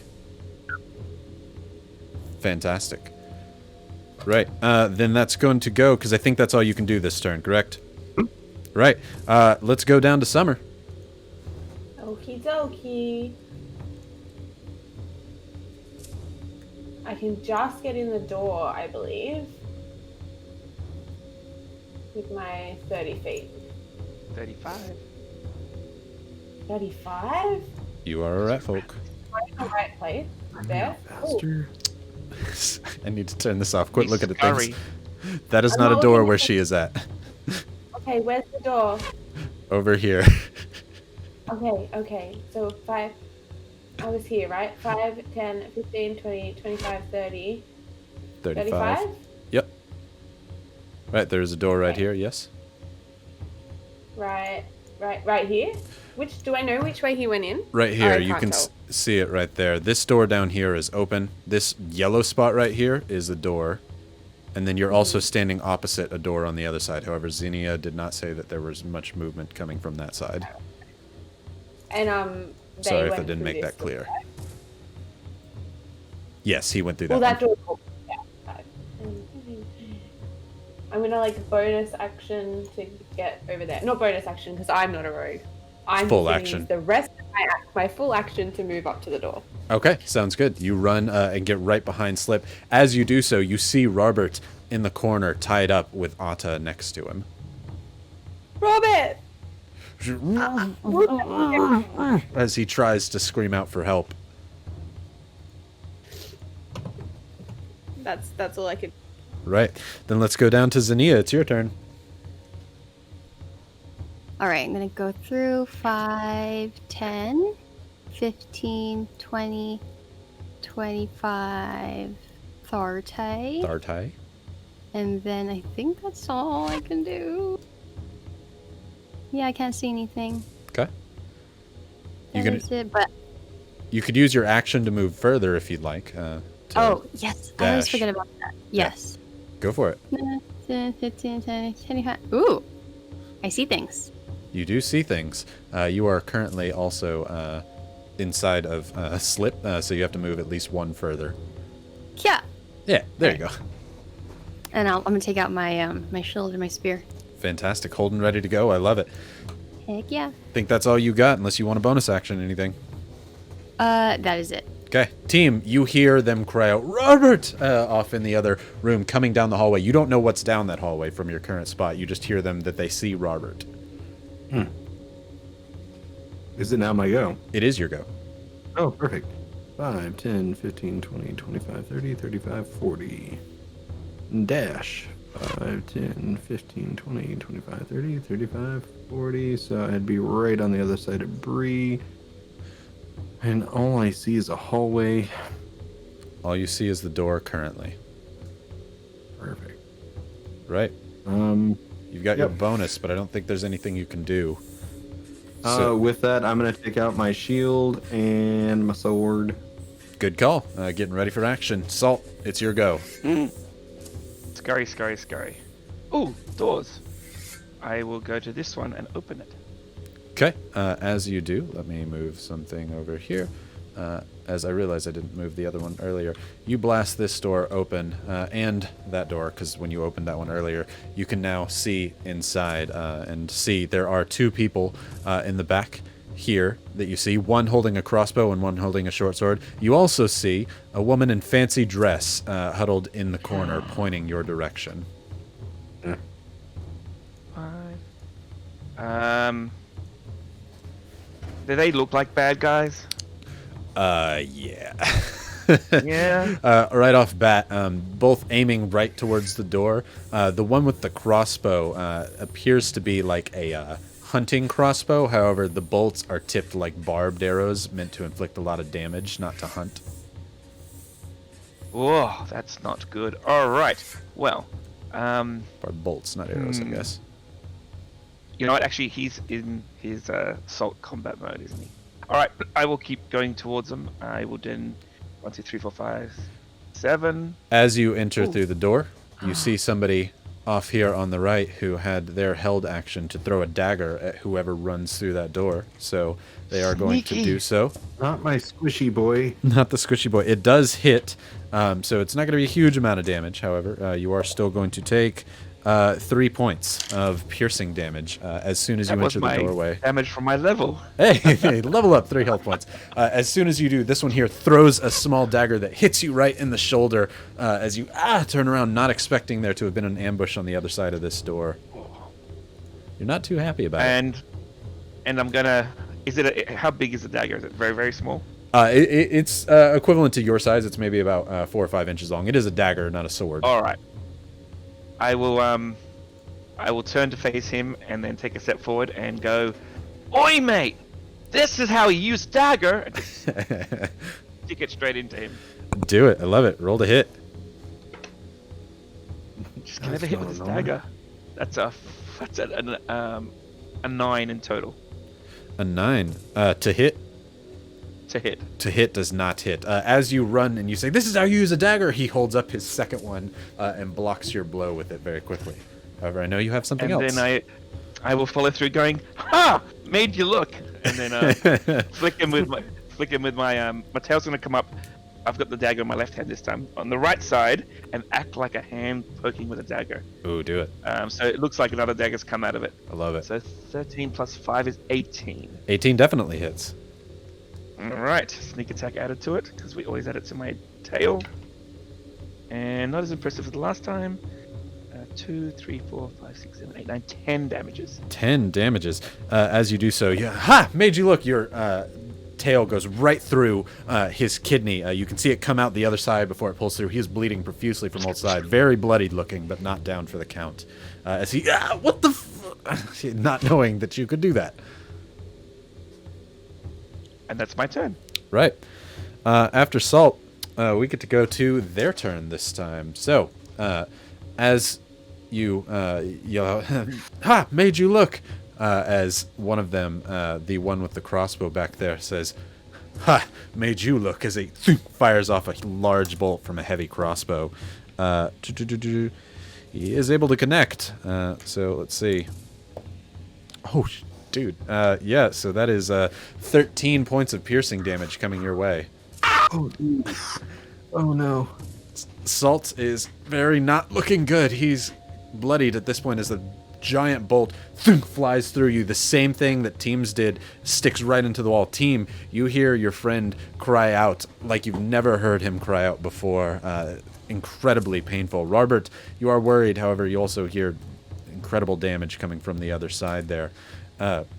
As the one with the dagger in front of you is also going to try and slash at you. You are still holding your ground there against him, dagger for dagger, blow for blow, unable to stop what he's doing.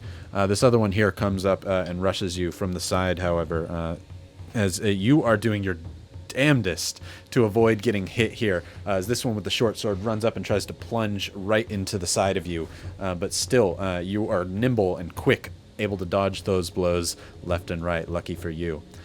This one here with the long sword and the short sword turns towards Xenia and starts bashing heavily onto her shield, trying to find an angle to get in as it attacks twice, once with the short sword, once with the dagger. It connects with the short sword, but not with the dagger. And as it does so, that is 7 points of slashing damage. He takes the dagger and rips your shield away from you before slicing into your thigh, causing a huge gouge on the side. Oh, it's not good. You would not want to take 2 more of those, or you wouldn't be able to walk. As I'm this, ooh, yeah. Wrath of the Storm. Ooh, is that your reaction? Yes. Tell the chat what do. When a creature within 5 feet that you can see hits you with an attack, you can use your reaction to cause the creature to make a dex saving throw, DC 13, or take 2d8 lightning or thunder damage. My choice, half damage on success. Oh, nat 20. Ugh. Well, half damage on success. Half damage right? on success, yes, so 2d8. Okay. 7 and a 3. 7 and a 3, so 10, so 5 damage coming out to this guy. Still a good chunk into him, though. Alright, so as he stabs his dagger in me, Yeah. I just and some lightning just shoots out from my body back into him. Seeming to come out of the deep lioness voice next to you, Slip. You're a little bit terrified as lightning seems to emanate out from her. He dodges quickly and kind of holds his 2 metal pieces together and touches one to the ground like a lightning rod, but it still shocks him as he does so. You are glad that you found these allies. Right. Now, after that, this one here with the axe and shield runs up to you, Slip, and tries his luck with you. He is able to connect with this hit, though, so it is going to be a chunk of damage into you. With a 1 on the damage, though, not too much. That is 4 total damage to you, slashing damage, as he brings the axe down, trying to hit it hard into your shoulder, but you barely lean back and it scrapes across the front of your chest. Very painful, but could have been way worse. As the last thing that happens here is you all hear, "What the hell is that racket?" As somebody steps out from the other side, seeming to be in far greater dress clothes than what the others were previously. This one in near pristine condition, where the other ones are all in raggedy, just rags, as far as it were. This one seeming to have a set of armor and a nicely made blade about him. As he comes out and looks down the hallway, seeing you all enter the other room, he says, "Who the hell are you?" As we're going to go down to Slip. It's your turn. All right. Well, I'm gonna go straight for Bruce, who just came at me, and I'm going to, actually, I'm going to try to grapple. Give anyone else an advantage on attack. So, I like it. little moves. Okay. All right. Yeah. The whole bear hug. I roll for a regular attack, correct? So you're going to roll a strength check. So athletics against his athletics. So. Oh gosh, I minimized something. Net 17 minus 1, so 16. 16. You say, "Bruce, what the hell?" as you run and tackle him down to the ground. He was going up to hit you as he's like, "It's nothing personal," but you grab him and do a gut check right into the soft part of his stomach, taking him down to the ground as you pick him back up. As you are currently grappling with Bruce, he rolled a low strength check. Awesome. Right, you still have your movement if you'd like to. You can move at half your movement speed if you want to get him out of the way. What can I do? So when you're grappled with somebody, you can move at half your normal movement speed, and they have to move with you. Okay. Wow. I like that. Salt is just right behind me, correct? Summer is. Summer is. Okay. Really move through my party members. You wouldn't be able to do that while you're grappling him. Yeah. But you could push him back further. You don't have to do anything. It's just an option you have. Oh, actually. Right. Let's see what I've got here.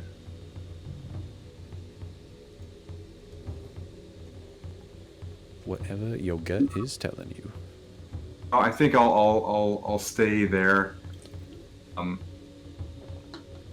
know what? No, I'm going to push him back, so I can only push back 3 squares. Yeah, so I'll get closer to Robert. Okay. Yeah, sounds good. We'll move him on back. Alex just told me for some reason he and Bree are totally swapped positions now, and I don't know why that's happening. So deal with it. I don't know a better way to say it. For a while. We're twins. Yeah, you're twins. It doesn't matter. You're both rat folk. Funny, our mother can tell us apart. Yeah, absolutely. Everybody else seems to be fine, so we'll leave it for the time being. So I'll keep him. That's where you'll keep him. Sounds good. Right. Slip is currently grappled, trying to fight heavily with Bruce back and forth as Bruce is like, "Come on, man, I need the money." As it goes down to Summer. It's your turn. You hear your brother cry out heavily. Sorry, question. Oh, yeah? Slip moved after me last round. Did we miss my turn? I think you did an extra move beforehand when you first heard the sounds. Yeah, when you first heard the sounds, yeah, you're with your perception, yeah. You're last in the order. Got it. Okay, sorry. Right. That's okay. No worries. Summer, you're good to go. So which was the guy that was attacking Salt? You currently can't see anybody attacking Salt. You just hear your brother in the other room. I'm going to move in. 5, 10, 15. Okay. I can see him now, right? Yes, you see your brother currently locked in combat with 2 people with daggers. I I'm not going to be able to move without going through this dude. Hey. I'm going to stand there and I'm going to look at the one of the people that's attacking Salt, and I'm going to start singing in sounds that only he can hear. And I'm going to say, hey, you just hurt my brother. Hey, now I'm going to kill you. And it whispers. Oh man, I love it. In Ratlish, so what all to you all sounds basically like a bunch of chirps and They can't hear it. oh, they just can't hear it at all. They can't hear it at all. Oh, it's so quiet, only Ratlish. in his brain. Ah, in his brain. Yes, as you whisper to which one, the top one or the one to the right? That one. Let's go the one to the right. That one It looks the doesn't most look bloodied, so that's probably a decent idea. in that case, let's. Up to Yeah, you. yeah. Let's go with him. Let's All go right. with him. What's the save? Whiz save. Whiz save. He does fail it. Hit him with it. Cool beans, man. That's gonna be 3d6. Ooh. Heavy hit. 12 points of psychic damage, and he must run away. He has to use his reaction to move as far as possible away from me. Don't worry about that. As Salt, you stab into the side of him, and then suddenly in his mind he hears, "Hey, you just hurt my brother," and his greatest fear, what the hell's going on? As he looks around trying to figure out where this noise is coming from, you're battling him away with the knife as he suddenly hears these voices. As he doesn't know what's happening, as he just wants it to stop. As he takes a knife and just plunges it into his own temple to get the voices to stop. As suddenly he falls dead and down to the ground in front of you. Kill on Salt. stream. What'd you say? It's Summer's first kill on stream. It is Summer's first kill. Hey, congratulations, Summer. Don't mess with my brother. Glory to Summer. Right. Anything else you want to do?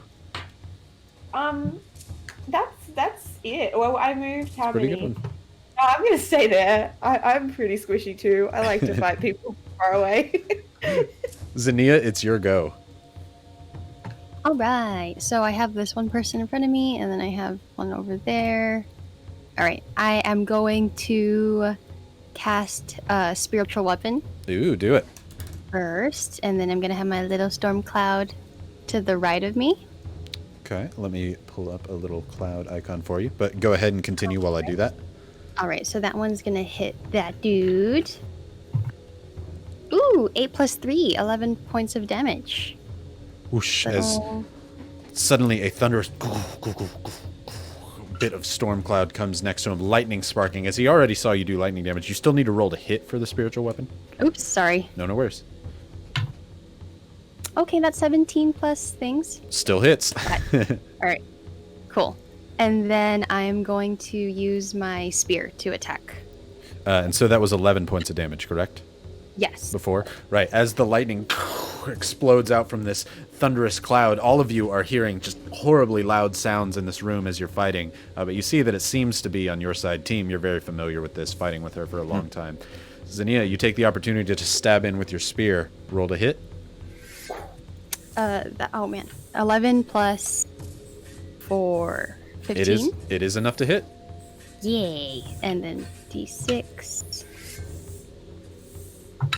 4 plus 2. 4 plus 2. As the lightning shocks him in place, he tries to move, but his muscles tighten up as you take the opportunity to plunge your spear deep within his heart and pull it out, and you can see his beating heart on the tip of your spear before you throw it on the ground, not having the time to deal with this, as you absolutely destroy him. Toss it on the ground, and then I wipe my spear a little bit. So you clean it off and get right back into the battle. You can still move. All right, so I think this guy's handled, right? He looks handled. I'm gonna Currently grappled, yeah. Oh, yeah, I think they got it. I'm gonna go 5, 10, 15, 20. Oh, there's 2 guys over here. There do be 2 guys. And a familiar face in the fancy woman. All right. I like the fact that I can't see anything, and I love it. just me in a hallway. You're like, huh, they got this, I bet. All right, and I will step in right next to them over here. Just a clarification for chat. Players can only actually see what their characters can see. So because you all can see everything that everybody can see, Team can only see what his direct vision is. So he can't see anything currently outside of this hallway. If he were to step over here on the left, then he would be able to see inside. So it's fun for them to not be able to see stuff, and that makes it interesting. And one last thing, can I move my little storm cloud? Yes, with your bonus action, you could move it and attack with it, so I'm down for it. You just attack right. and then move it. 5, 10, 15. Can it move up to the north square above this baddie? It's Does it 20 have feet. 20 feet movement speeds? Yes. Yes, then it totally can. It can go right through you. Perfect. Right. Just Oh, you're asking surround me it. to move it. That's what you were saying. Oh, yeah, because I can't move it. Right. My bad. Remind me next time. That's my bad. All right. Cool. I think that's all you Alright. got. Yes, that is it. Team, you are in a hallway as fancy-looking dude comes out of the other side. Team's gonna turn around and start moving slowly at first, and then build up some speed with the sword. He says, "How dare you hurt my fucking people?" As I kick a bottle, and I'm going to lunge at him, kind of like swiping the shield, but coming down with the longsword. Ooh. That's a nat 20, and it's a twin tig. Ooh. And it's the twin tig dice. I can't even see. I gotta pull it up. Love it. I got you. Hit me up with that. You know I gotta see. But, oh, it's so dark, but there he is. I see him. It's twin tig. Love it. Perfect. Fantastic. You As you hurt my charge people. with your nat 20, which we need to record these crits and stuff. As you, with your curved spear, you run at him. How dare you? As he's like, what are you talking about? As you stab right into his chest. Do your crit damage on him, boy. All right. And that's going to be 1d8. All right, so that Turns into is 2d8. Oh, I will roll it twice. So the first one was 7 plus 1, so 8. And the next one is a 6 plus 1. You don't so add the plus 7. 1 again. It's just double the dice. Oh, yeah, that's right. So first one was a 7 plus 1, so 8 plus 6. Okay, so 14. 14. Solid hit coming out. As you stab into him, it is a mighty blow as you go right through the side of him. You can see a huge gash on his side. He's, what are you talking about? And he was quick, but not quick enough to block your blade as you stab right and into then him. I'm going to action surge. Do it. All right, that's a 16 plus 3, so 19. 19. As you do so, you slice into him and you come right around with another hit right on the side, attempting to cut him in half. Definitely hits. Roll your damage. Balloons. That's another 6 plus 1, so another 7. And then I'm gonna fuck up on out of here. So 25, so 30, 31, or 35, 40. I'm gonna move back. Actually, I lied. So that's 25, so that's 30, 35, 40. I'm gonna go right in here. As you run on in. As you do so, you do a sizable chunk. He is now bleeding as you chop right into his side. Not enough to go all the way through. As you move, he is going to take an attack of opportunity on you. No, he isn't. Is he not? Because I took mobile feet. Oh, that's right. Oh, look at you go. Look at you. As soon as you do, you hop back with lightning speed running through the door. He slices but hits nothing but air around you. Beautiful. And I disappear into the room. Whoosh. Do you close the door behind you? It's a free action. Yeah, I would love to. That's the best disappear way. As you run through, you close the door immediately behind. Wonderful. He has no idea what's going on and what just happened. As it's going to go to Salt's turn. Salt, you are not looking very good. I'm not. Does that dust cloudy thing count as attack of opportunity, etc.? Not for me to be able to do my sneak attack. Does it count as a? No, it is opposing- not giving you flanking. Throwing off my groove, senior. Zinnia Right, could give you so- flanking. From that location, I have to be opposite her, don't I? You'd have to move, yeah. Yes, correct. Thank you. Yeah, technically, Chat for you could. flanking. Okay, As long so as you don't leave the range, you can move, right? just- Yeah. Around him. Salt's a bit Bit novice. It's a bit tumultuous at the moment. You can see that he's sort of trying to comprehend what's going on, and he just does an outburst. He goes to the person next to him. Oi, mate, you smell like trash and a portaloo too. and he shoots off a vicious mockery. Oh, love it. At him. Using the new feet. Like it. I picked it up from my sister. Just like I taught you. So you got a Beautiful. DC save, Wisdom, 13, I believe. You doing it on the crossbowman? No, on the person next to me. Okay, person next to you. As you do so, you're like, "Hi!" You yell at him. He looks at you. He seems a little bit more stern and level-headed than the other one. He spits at your face as you do so, seemingly unaffected. High roll. No problem. And then, as if there's like a clarity, my tail comes up and just whacks him as hard and as close to the neck as it can. Ooh, I love it. Go for it. Roll to hit. Do you have Alright. sneak on this one still? Since swashbuckler? Sorry. 5 Oh, step. you move. Okay, gotcha. No one saw that. No. 9 plus 5 is 14. 14 is exactly what you need. And Remember, you're at 1 and 2 advantage because sixes. flanking. oh, I Could didn't even roll possibly the crit. extra one. Let's go for a crit. Shall we put this one on video just in case? Why not? Let's do it. Let's do it. Potential. Watch it roll. 1. One. All right. Absolutely. It's kind of... That's a 6. All right. Keep what you had. You still hit, though. Amazing. All right. So, 1, 2, 3, 4 plus 12 is 16 damages. 16 damages. He spits in your face. You don't take too kindly to face spitting, and as he does so, you again take the spear tip of your tail right through his neck, doing so much damage as it comes out the other side. You barely miss the jugular. He's got a hole in his neck, but he's barely standing up, very bloodied, holding on for dear life. I think that's all you can do, unless you want to move out of his range. No. I'm going to stay there. Sounds good. He's holding his knife up and looking at you all like, wait. As it's going to go to the bandit's turn here. First off is the one currently grappling with Slip. He wants to do an opposed grapple to break it, so I'm going to need an athletics check from you, Slip. 10 total. 10 total. Greg is no, Bruce, that's what you said. Bruce is, you've sparred with him before, you know him. He's a tentative acquaintance. As such, he knows your weak spots, and he takes his shield and hits you right on the kidney, causing you to let go of him as you, what the fuck, man? As he's like, I told you, it's for the money, as he goes to attack the next round. But currently, he can't do anything. He has to waste his turn on doing that.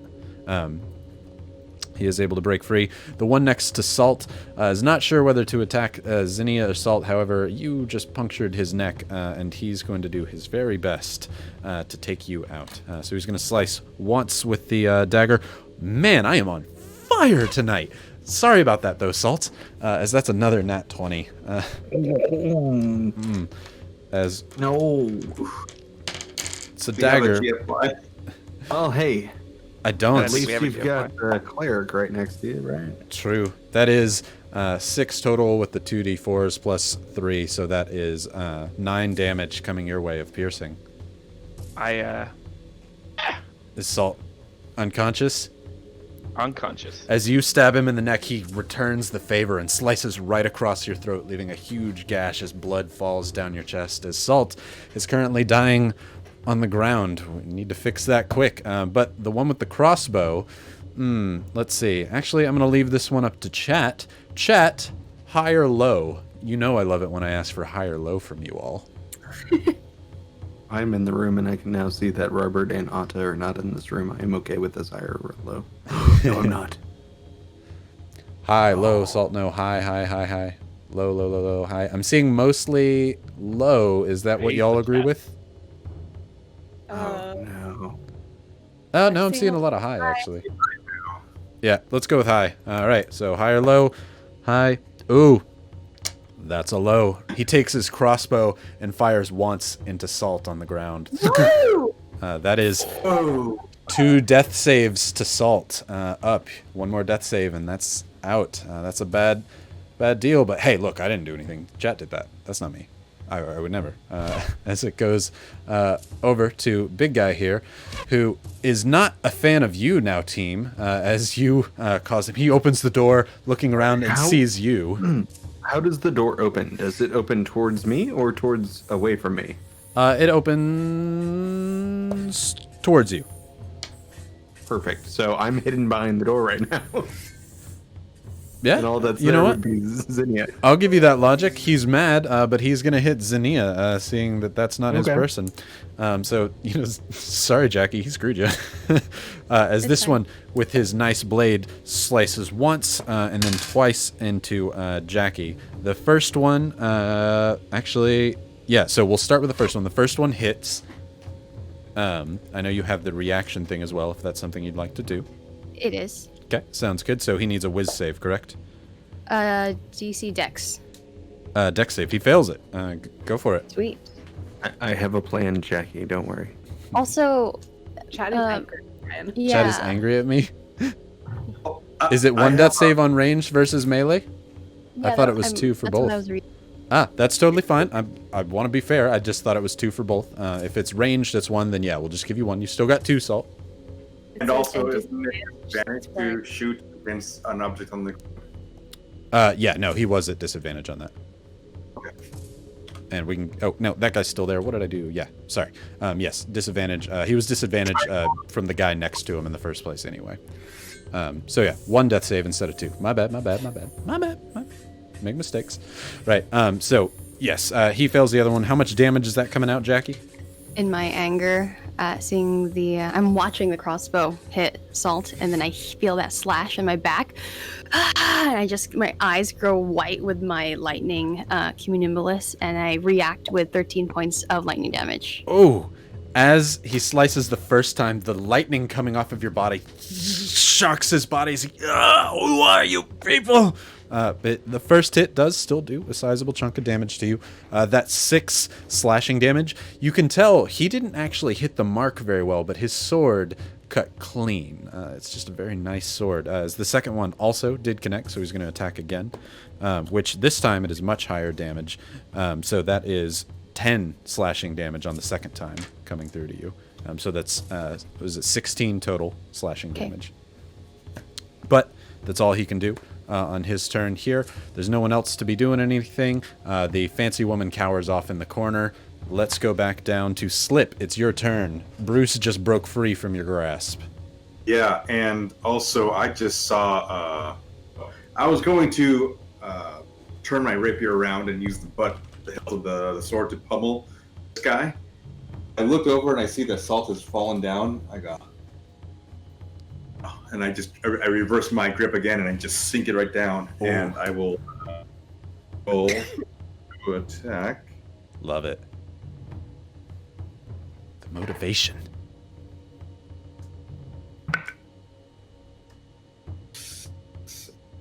I find my page.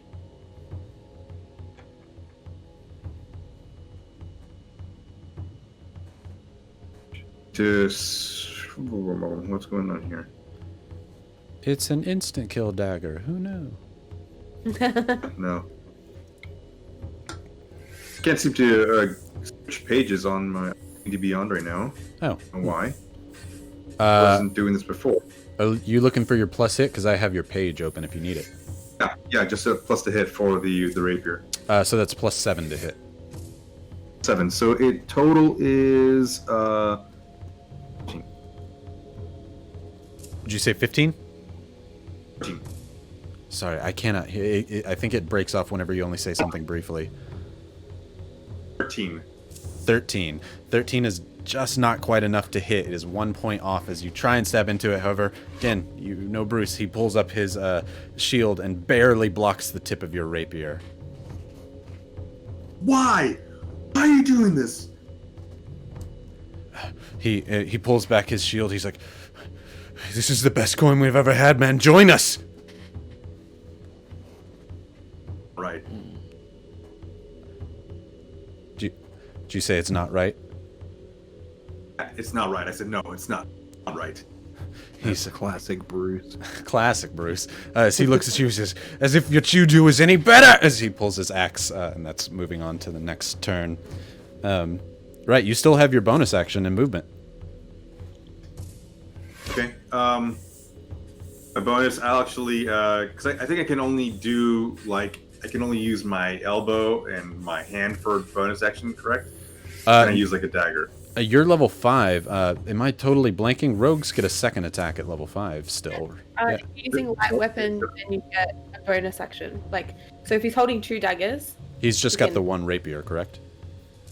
I have a dagger, but Oh, yeah. I wasn't sure if I had the 2 attacks or not. Yeah, if you have a dagger, then you can use it as a bonus action. Am I blanking that rogues don't actually get a second attack? not at Oh, this no. level. Okay. But he gets a bonus action. Well, he's at 5th level. Light weapon. He's at 5th level. Yeah. Okay. Still 5th. Sounds good. That was just my bad then. Yeah. So yeah, you still get your bonus action with your dagger in your offhand.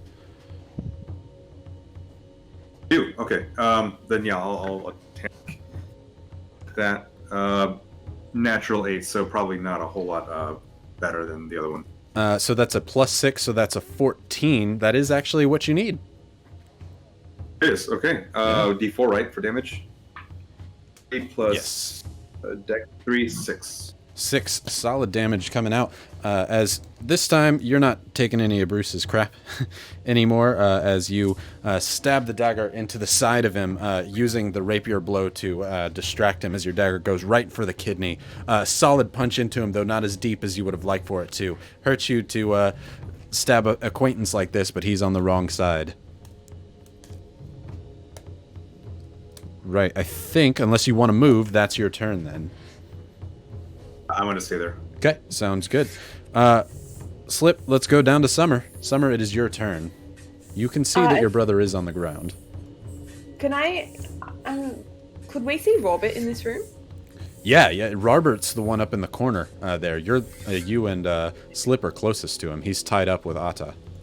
And this is the dude that just got stabbed. Punctured by Slip, yes. Tears are gonna just like start streaming down Summer's face, and she's gonna yell at this guy.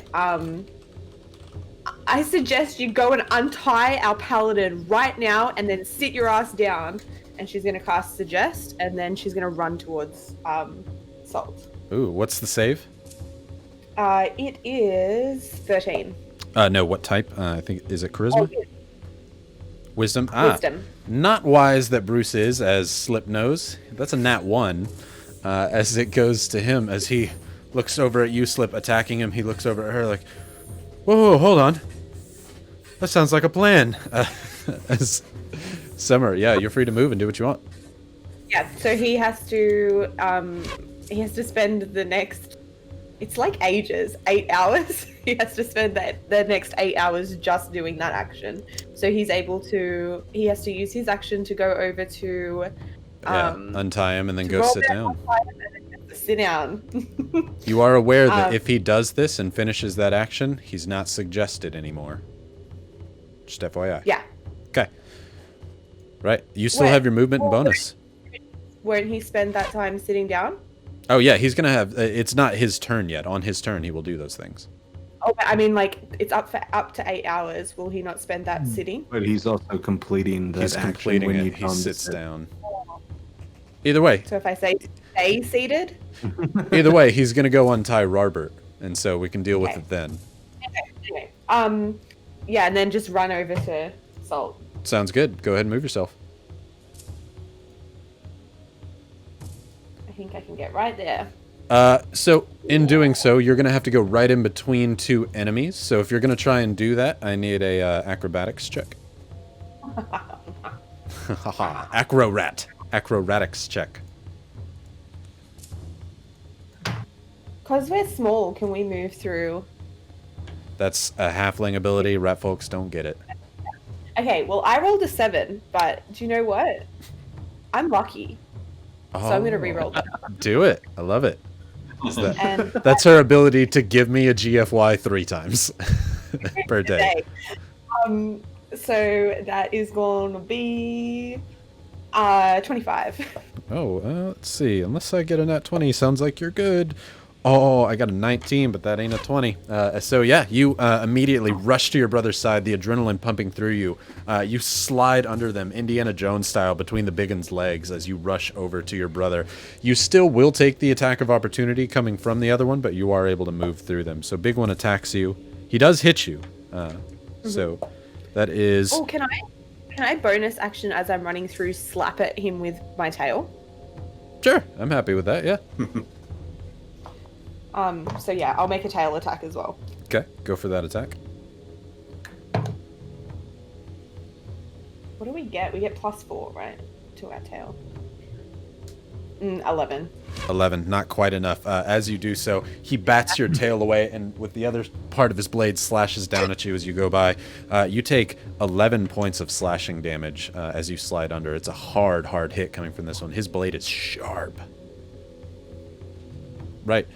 Anything else that you're doing? I think that's it. Use your bonus. Yeah, so you're pretty much good to go. Right. Zinnia. Okay. All right, Zinnia's looking a little bit, she's damaged.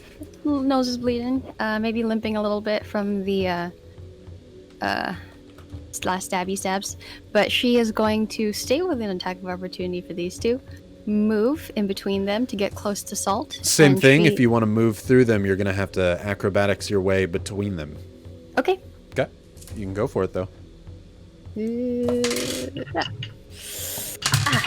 a risky yeah, that's maneuver. 17 plus 1. 17 plus 1. So if they're rolling acrobatics, yeah. So with that, you try and push your way past them. As such, both of them essentially shoulder check you from running through them, which actually knocks you flat on your ass back where you were. You were considered prone. Okay. You have to move half of your movement to get up. Can I crawl? Can I crawl down beneath them? No, you already tried to go through them that time. Okay. Have to get up. I will. Okay, silly question. If I crawl under the bed, that's north of me, and I leave, do they get attack of opportunity on me? Yes. If you Okay, want to okay, crawl under the bed, though, I will definitely allow a rule of cool ruling for that. I want to get to Saul, and but that'll get attack of opportunity. I mean, I'm already on the floor. How are they gonna get me? You know what I mean? Yeah. No? Do you want to Just try it? You're more than welcome to. I know, I'm really hurt. I don't think I can do it. Okay, I'm going to stand up. I'm going to use my spiritual weapon to attack the one that's next to Saul, in between me and him. Okay. Roll to hit. Yeah. Oh, natural 20! Oh, crit. Give me that damage, girl. Okay. I blanked out. There we go. Is it D8? It is. So 2D8 2d8. Plus, extras. plus things. 7 plus 5, 12. 12. Plus 3. Ooh, so 15. As you do so, you want this guy out of your way, so you take your spear as he gut checks you down to the ground. While you're on the ground, you pull the movie thing where when you're on the ground, they go to attack, and you stab right up again through his chest. You can see a little bit of his spine come out the back end on the tip of your spear as you pull through, as he falls down on top of you on the ground before you throw him off on the side. He's bleeding profusely, dying on the ground. Gone. Now can I move here? You totally can. All right, now The I'm gonna best solution is right through him. Yeah, just get rid of them. That's the solution. And now I'm gonna cast Cure Wounds on Salt. Gonna get down, and then Cure Wounds is a full action, though. Oh, wait, shoot. You did you did Spiritual Weapon, not your regular attack. I'm totally Yes. dumb. Spiritual Weapon, no, you you're do fine. not stab him. He gets electrocuted to death and turns to ash. yes, yeah. That's better. Right. I was like, you can't do that. Yeah, okay, my bad. Go Okay. down. Go for the Cure Wounds. Okay, and then I'm gonna touch him, and then D8. Yeah. Oh, that's an 8. Oh, solid full heal. 11 points of 11 health back. Nice. Salt, as you feel this warm red radiative glow go through your chest as you suddenly, like a shot of adrenaline through the chest in Kill Bill, you are back up and alive. My getting up starts with the tail and then pulls, sort of like flicks and pulls the rest of me up.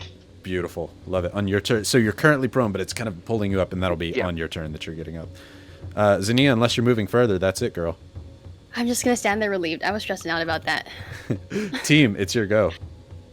So I'm just hiding behind this door, just doing undead stuff. Mm-hmm.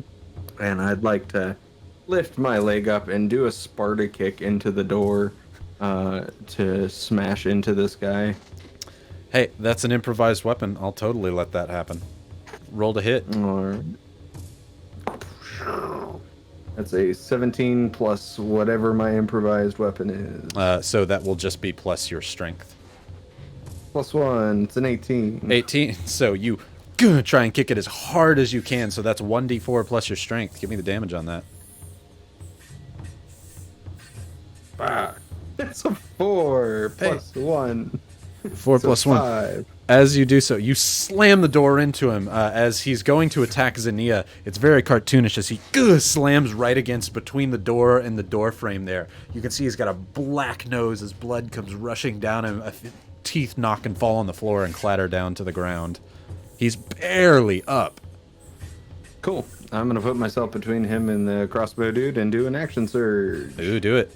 And I'm going to slash him. Do it. Slash him. That is a... What is my plus? Plus 3. So 15. 15. Not quite enough now. He's barely holding on as you go to slash your curved blade, actually giving him a spot for his blade to hook onto and push your blade out of the way. Cool. Then for my bonus action, I'm going to do something. Somebody said them's was my good teeth. Love it. I'm not going to do anything for my bonus action. Right. Salt, you are prone but alive. What are you doing? Okay. There's lots of things going on. I will somersault up. Somersault. And then, of course, and then attack the closest thing that's threatening everyone at the moment. Mm-hmm. Run on over to the big guy. I'm going there. Yep. Beautiful. Hit him. All right. So I believe getting up is Half part of the your move action, movement. isn't it? Yeah. All right. So I'll go for my normal style. We'll lead with a dagger. Do it. Roll to hit. Oh, nat 20. Nice. Solid. Hit that double dagger damage. Is that like one of my first dagger hits? Yeah, right. I'm pissed. I'm reborn. 3, 4, 5, 6, 7 damages. 7 damages. As you take the dagger, this one just gets slammed into the side of the wall, and you're angry. You jump up on him and take your dagger and slash from sternum down to the belly as guts begin to fall out and on the floor as you are mad. These people literally almost killed you. Never happened before. And you thank team for the ample opportunity to knock this guy the hell out. You still Right, have 20 movement.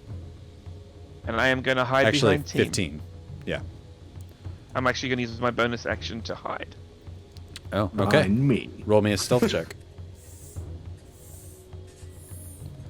Oh, that's a good roll. 17 plus numbers comes to 22. 22.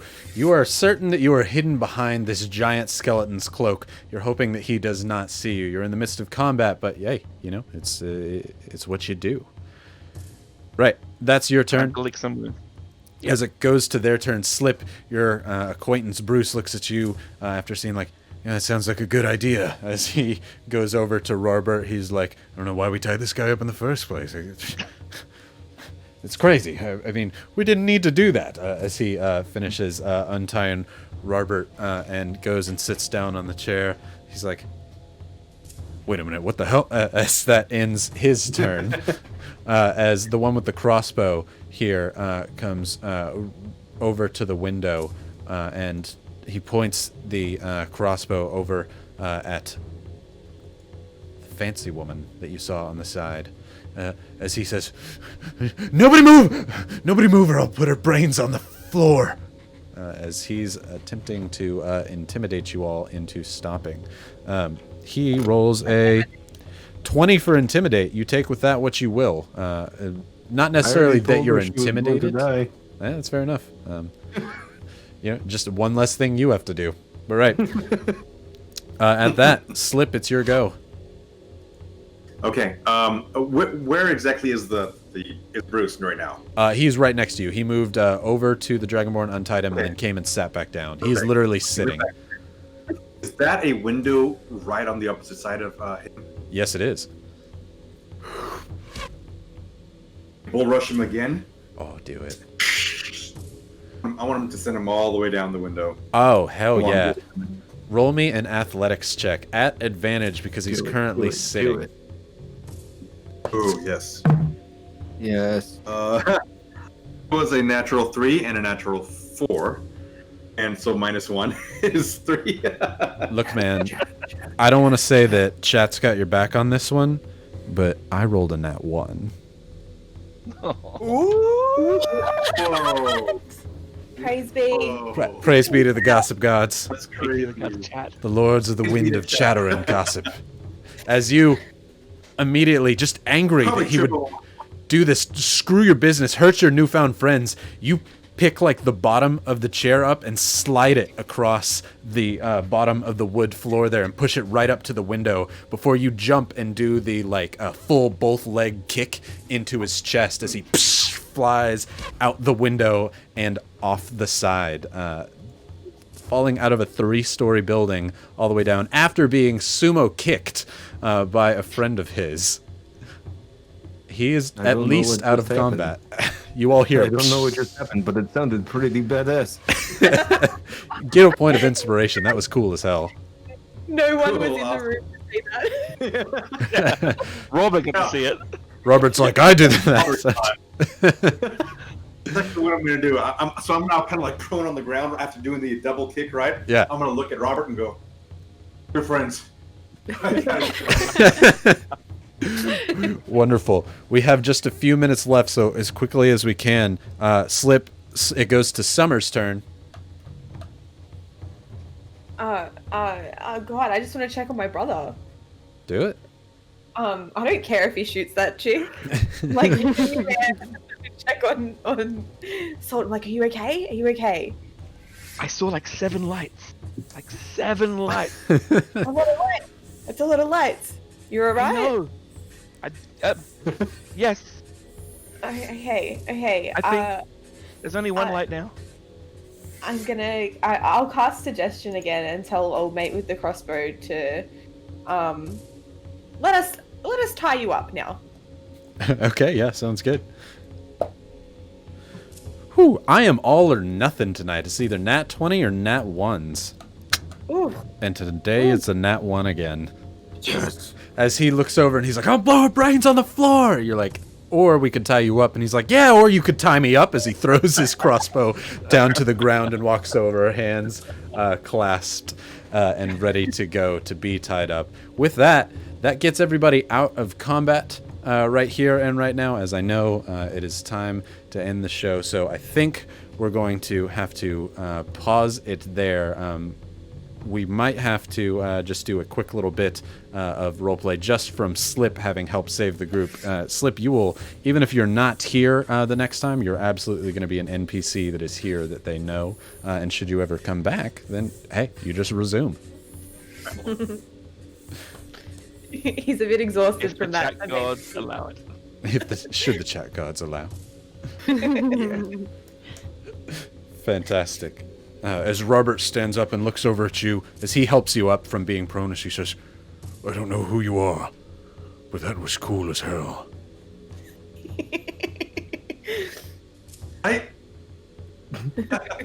Right. Team screaming from the background. As Robert's like, "Oh shit!" As he unties Atta, and Atta comes running into the other room, witnessing all 4 of you tying up this crossbowman. As he's like, "It's a little loose over there. You should tie it up over here."